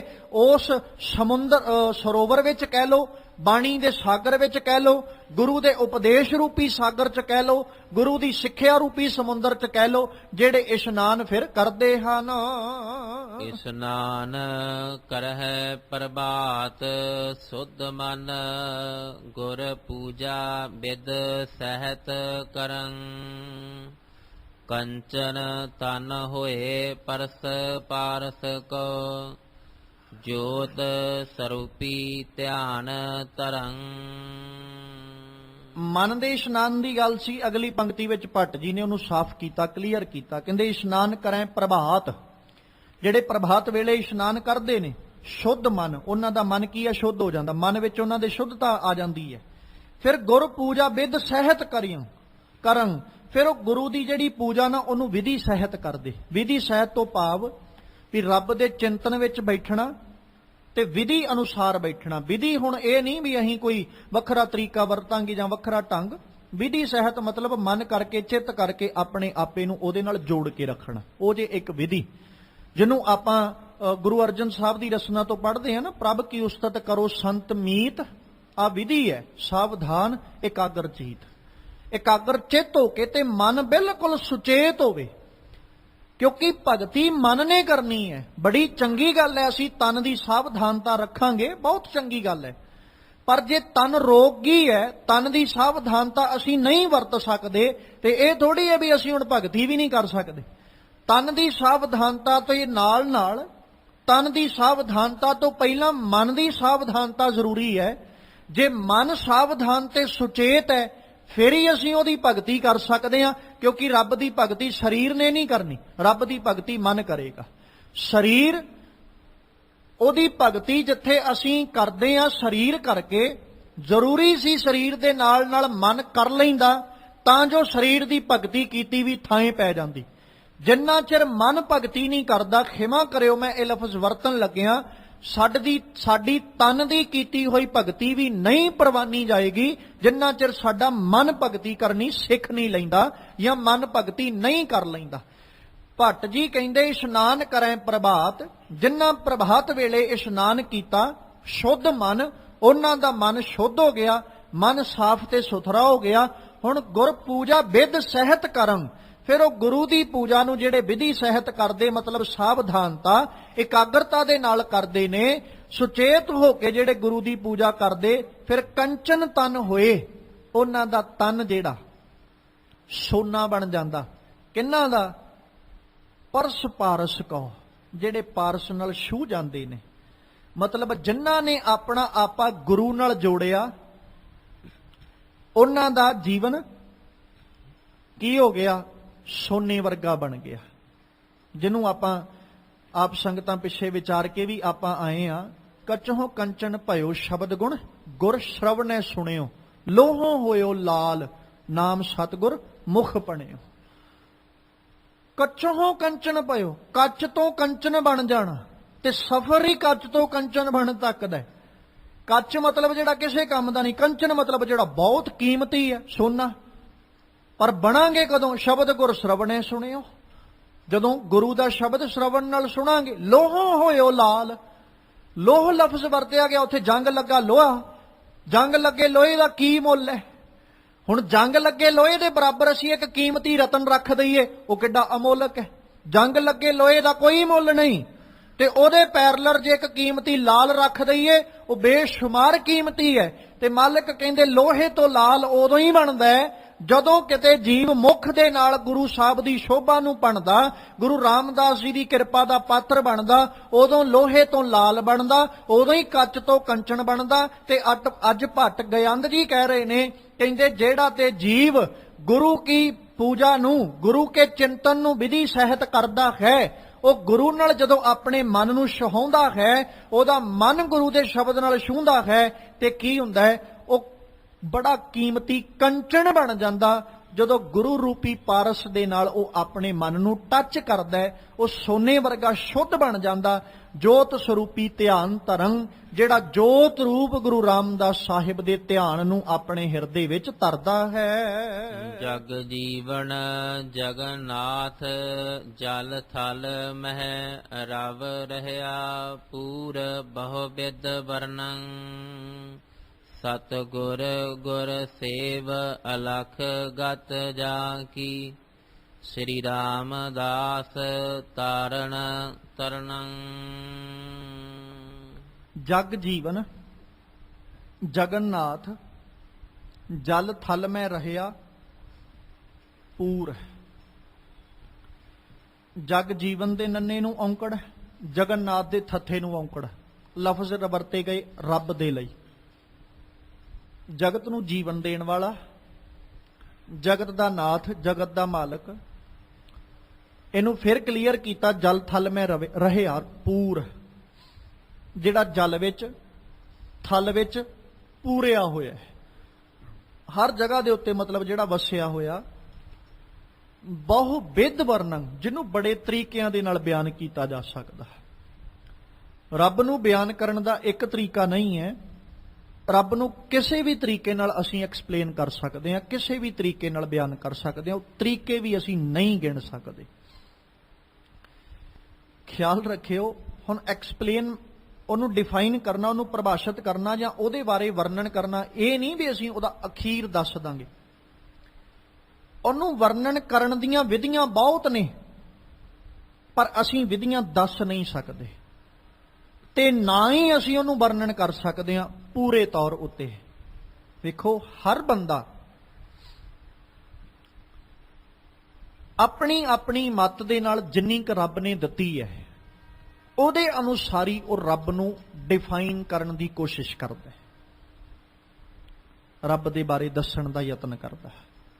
ਜਿੰਨੀ ਜਿੰਨੀ ਕਿਸੇ ਨੂੰ ਮੱਤ ਰੱਬ ਨੇ ਦੇ ਕੇ ਨਿਵਾਜਿਆ, ਜਿਹਨੂੰ ਕਲਗੀਧਰ ਸਾਹਿਬ ਕਹਿੰਦੇ ਨਾ, ਆਪ ਆਪਣੀ ਬੁੱਧ ਹੈ ਜੇਤੀ, ਤੇ ਉਸ ਹਿਸਾਬ ਦੇ ਨਾਲ ਕੀ ਕਰਦਾ, ਵਰਨਤ ਭਿੰਨ ਭਿੰਨ ਤੋਹੇ ਤੇਤੀ। ਰੱਬ ਜੀ ਉਸ ਹਿਸਾਬ ਦੇ ਨਾਲ ਜੀਵ ਭਿੰਨ ਭਿੰਨ ਤਰੀਕਿਆਂ ਦੇ ਨਾਲ ਤੈਨੂੰ ਵਰਨਦੇ ਨੇ, ਜਿੰਨੀ ਕੁ ਤੂੰ ਕਿਸੇ ਨੂੰ ਮੱਤ ਦਿੱਤੀ ਹੈ। ਹੁਣ ਕਿਸੇ ਨੂੰ ਮੱਤ ਇੰਨੀ ਵਿਸ਼ਾਲ ਦਿੱਤੀ ਹੈ ਵੀ ਉਹ ਰੱਬ ਨੂੰ ਜਦੋਂ ਬਿਆਨ ਕਰਦਾ, ਰੱਬ ਨੂੰ ਜਦੋਂ ਐਕਸਪਲੇਨ ਕਰਦਾ, ਡਿਫਾਈਨ ਕਰਦਾ, ਤੇ ਬੜੀਆਂ ਪਿਆਰ ਭਰੀਆਂ ਬਾਤਾਂ ਰੱਬ ਦੀਆਂ ਕਰਦਾ। ਕਿਸੇ ਨੂੰ ਮੱਤ ਉਸ ਤੋਂ ਘੱਟ ਦਿੱਤੀ ਹੈ, ਜਦੋਂ ਗੱਲਾਂ ਉਹ ਕਰ, ਵੇਖੋ ਰੱਬ ਦੀਆਂ ਗੱਲਾਂ ਸਾਰੀਆਂ ਹੀ ਪਿਆਰ ਵਾਲੀਆਂ। ਚਾਹੇ ਕਿਸੇ ਦੀ ਮੱਤ ਵਿਸ਼ਾਲ ਹੈ, ਭਾਵੇਂ ਥੋੜੀ ਮੱਤ ਦਾ ਮਾਲਕ ਹੈ ਤੇ ਰੱਬ ਦੇ ਸਾਹਮਣੇ ਸਾਡੀ ਸਾਰਿਆਂ ਦੀ ਬੁੱਧੀ ਤੁੱਛ ਹੀ ਹੈ ਨਾ, ਬੜੀ ਥੋੜੀ ਜਿਹੀ ਮੱਤ ਹੈ ਸਾਡੀ ਉਸ ਅਕਾਲ ਪੁਰਖ ਦੇ ਗੁਣਾਂ ਸਾਹਮਣੇ। ਚਾਹੇ ਕੋਈ ਜਿੱਡਾ ਮਰਜ਼ੀ ਵੱਡਾ ਗਿਆਨਵਾਨ ਗਿਆਨੀ ਪੁਰਸ਼ ਕਿਉਂ ਨਾ ਹੋਵੇ, ਪਰ ਜਦੋਂ ਰੱਬ ਦੇ ਗੁਣਾਂ ਦੀ ਬਾਤ ਆਏਗੀ ਨਾ, ਤੇ ਉਦੋਂ ਉਸ ਗਿਆਨਵਾਨ ਪੁਰਸ਼ ਦੀ ਬੁੱਧੀ ਵੀ ਅਕਾਲ ਪੁਰਖ ਦੇ ਸਾਹਮਣੇ ਤੁੱਛ ਮਾਤਰ ਹੈ, ਬੜੀ ਥੋੜੀ ਜਿਹੀ ਹੈ।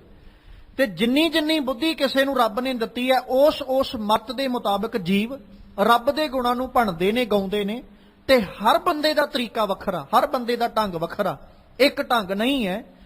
ਤੇ ਜਿਹੜਾ ਅਕਾਲ ਪੁਰਖ ਪਰਮੇਸ਼ਵਰ ਜਗਤ ਨੂੰ ਜੀਵਨ ਦੇਣ ਵਾਲਾ, ਜਗਤ ਦਾ ਮਾਲਕ, ਜਿਹੜਾ ਜਲ ਥਲ ਵਿੱਚ ਰਵਿਆ ਹੋਇਆ, ਰਹਿ ਰਿਹਾ ਹੈ, ਹਰ ਜਗ੍ਹਾ ਉੱਤੇ ਪੂਰਿਆ ਹੋਇਆ ਹੈ, ਜਿਹਨੂੰ ਬੜੇ ਹੀ ਤਰੀਕਿਆਂ ਦੇ ਨਾਲ ਵਰਣਨ ਕੀਤਾ ਜਾਂਦਾ ਹੈ।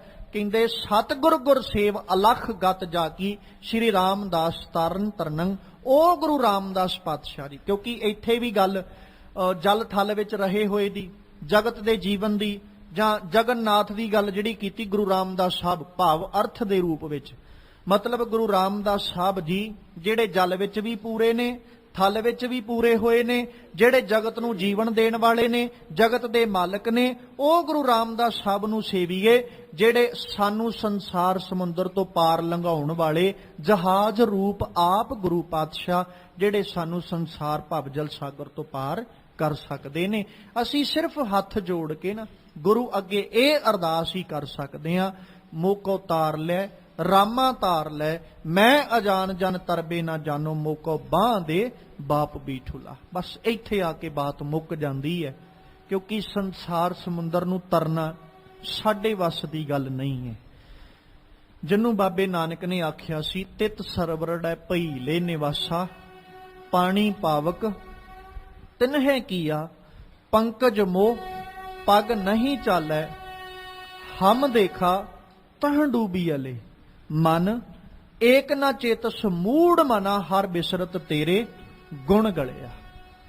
ਨਾ ਹੋਂ ਜਤੀ ਸਤੀ ਨਹੀਂ ਪੜਿਆ, ਮੂਰਖ ਮੁਗਧਾ ਜਨਮ ਭਇਆ, ਪ੍ਰਣਵਤ ਨਾਨਕ ਤਿਨ ਕੀ ਸ਼ਰਨਾ, ਜਿਨ ਤੂੰ ਨਾਹੀਂ ਵਿਸਰਿਆ।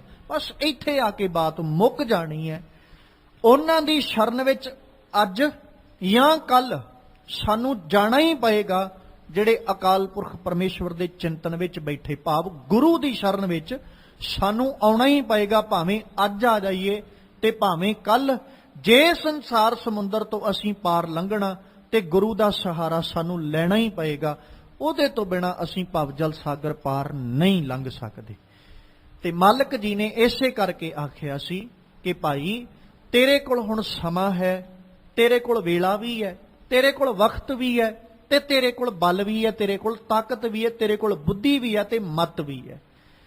ਇਹਨਾਂ ਸਾਰੀਆਂ ਚੀਜ਼ਾਂ ਦੇ ਹੋਣ ਦੇ ਬਾਵਜੂਦ ਵੀ ਜੇ ਤੂੰ ਕਿਤੇ ਅਕਾਲ ਪੁਰਖ ਦੇ ਚਿੰਤਨ ਤੋਂ ਸਖਣਾ ਰਹਿ ਗਿਆ, ਫਿਰ ਤੇਰੇ ਵਰਗਾ ਬਦਕਿਸਮਤ ਕੋਈ ਨਹੀਂ। ਕਿਉਂਕਿ ਸੱਜਣਾ, ਜਿਹੜੀ ਦੇਹੀ ਮਿਲੀ ਹੈ ਨਾ, ਬੜੇ ਕਰਮਾਂ ਦੇ ਨਾਲ ਮਿਲੀ ਤੇ ਬੜੇ ਭਾਗਾਂ ਨਾਲ ਮਿਲੀ। ਗੁਰ ਸੇਵਾ ਤੇ ਭਗਤ ਕਮਾਈ, ਤਬ ਇਹ ਮਾਨਸ ਦੇਹੀ ਪਾਈ, ਇਸ ਦੇਹੀ ਕੋ ਸਿਮਰੈ ਦੇਵ, ਸੋ ਦੇਹੀ ਭਜ ਹਰ ਕੀ ਸੇਵ, ਭਜੋ ਗੋਬਿੰਦ ਭੂਲ ਮਤ ਜਾਹੋ, ਮਾਨਸ ਜਨਮ ਕਾ ਇਹੀ ਲਾਹੋ। ਇਹੀ ਲਾਭ ਹੈ ਜੇ ਕਿਤੇ ਖੱਟਣ ਦੀ ਜਾਂਚ ਆ ਜਾਏ, ਬਸ ਆਹੀ ਤਰੀਕਾ ਹੈ ਜਿਹੜਾ ਵਰਤ ਕੇ ਅਸੀਂ ਉਸ ਭਵ ਸਾਗਰ ਤੋਂ, ਜਿਹਨੂੰ ਆਪਾਂ ਆਰੰਭਤਾ ਵਿੱਚ ਵਿਚਾਰ ਕੇ ਆਏ ਸਾਂ ਕਿ ਸੰਸਾਰ ਅਗੰਮ ਸਾਗਰ, ਜਿਹੜਾ ਅਗੰਮ ਹੈ, ਜਿਹਨੂੰ ਤਰਨਾ ਬਹੁਤ ਔਖਾ ਹੈ, ਤਾਂ ਹੀ ਤਰ ਸਕਦੇ ਆ ਜੇ ਕਿਤੇ ਗੁਰੂ ਕੇ ਚਿੰਤਨ ਉਹਦੀ ਯਾਦ ਵਿੱਚ ਜੁੜ ਜਾਈਏ। ਇਸ ਲਈ ਗੁਰੂ ਅੱਗੇ ਹਰ ਵਕਤ ਇਹ ਅਰਦਾਸ ਕਰਦੇ ਰਿਹਾ ਕਰੋ, ਨਾਮ ਮਿਲੈ ਤਾਂ ਜੀਵਾ, ਨਾਨਕ ਨਾਮ ਮਿਲੈ ਤਾਂ ਜੀਵਾ, ਨਾਮ ਮਿਲੈ ਤਾਂ ਜੀਵਾ, ਨਾਨਕ ਨਾਮ ਮਿਲੈ ਤਾਂ ਜੀਵਾ।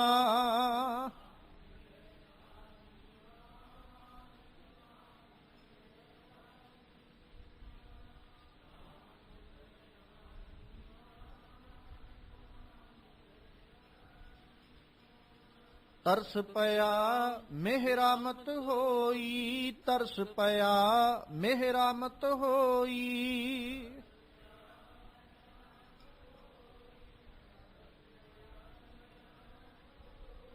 ਸਤਿਗੁਰ ਸੱਜਣ ਮਿਲਿਆ, ਸਤਿਗੁਰ ਸੱਜਣ ਮਿਲਿਆ,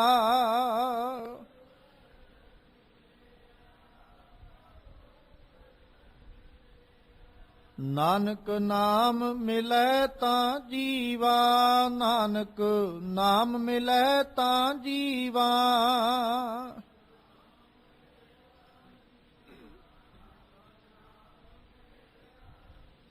ਤਨ ਮਨ ਥੀਵੈ ਹਰਿਆ, ਤਨ ਮਨ ਥੀਵੈ ਹਰਿਆ,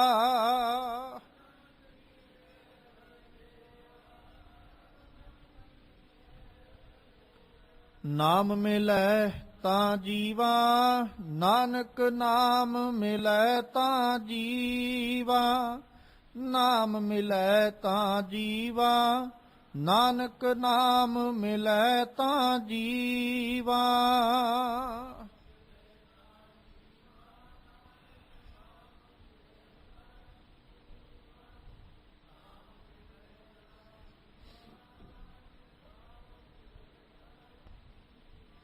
ਸਤਿਗੁਰੂ ਕਿਰਪਾ ਕਰਨ, ਸਾਡੇ ਸਭਨਾਂ ਦੀ ਹਾਜ਼ਰੀ ਆਪਣੇ ਦਰ ਦੇ ਉੱਤੇ ਪ੍ਰਵਾਨ ਕਰਨ, ਆਪਣੇ ਦਰੋਂ ਘਰੋਂ ਗੁਰਸਿੱਖੀ ਜੀਵਨ ਨਾਮ ਦੀਆਂ ਦਾਤਾਂ ਬਖਸ਼ਿਸ਼ ਕਰਕੇ ਨਿਵਾਜਣ, ਤਾਂ ਜੋ ਸਾਡੇ ਇਹ ਲੋਕ ਸੁਖੀਏ ਪਰਲੋਕ ਸੁਹੇਲੇ। ਨਾਨਕ ਹਰ ਪ੍ਰਭ ਆਪੇ ਮੇਲੇ ਹੋਈਆਂ ਬੇਅੰਤ ਭੁੱਲਾਂ ਦੀ ਖਿਮਾ ਬਖਸ਼ਣੀ। ਆਓ ਸਤਿਗੁਰਾਂ ਦੇ ਪਾਵਨ ਬਚਨ ਆਪਣੇ ਹਿਰਦਿਆਂ ਵਿੱਚ ਵਸਾ ਲਈਏ। ਜਗ ਜੀਵਨ ਜਗਨਨਾਥ, ਜਲ ਥਲ ਮਹਿ ਰਹਿਆ ਪੂਰ, ਬਹੁ ਬਿਦ ਵਰਣੰ, ਸਤਿਗੁਰ ਗੁਰ ਸੇਵ ਅਲਖ ਗਤ ਜਾ ਕੀ, ਸ੍ਰੀ ਰਾਮਦਾਸ ਤਾਰਨ ਤਰਣੰ। ਵਾਹਿਗੁਰੂ ਜੀ ਕਾ ਖਾਲਸਾ, ਵਾਹਿਗੁਰੂ ਜੀ ਕੀ ਫਤਿਹ।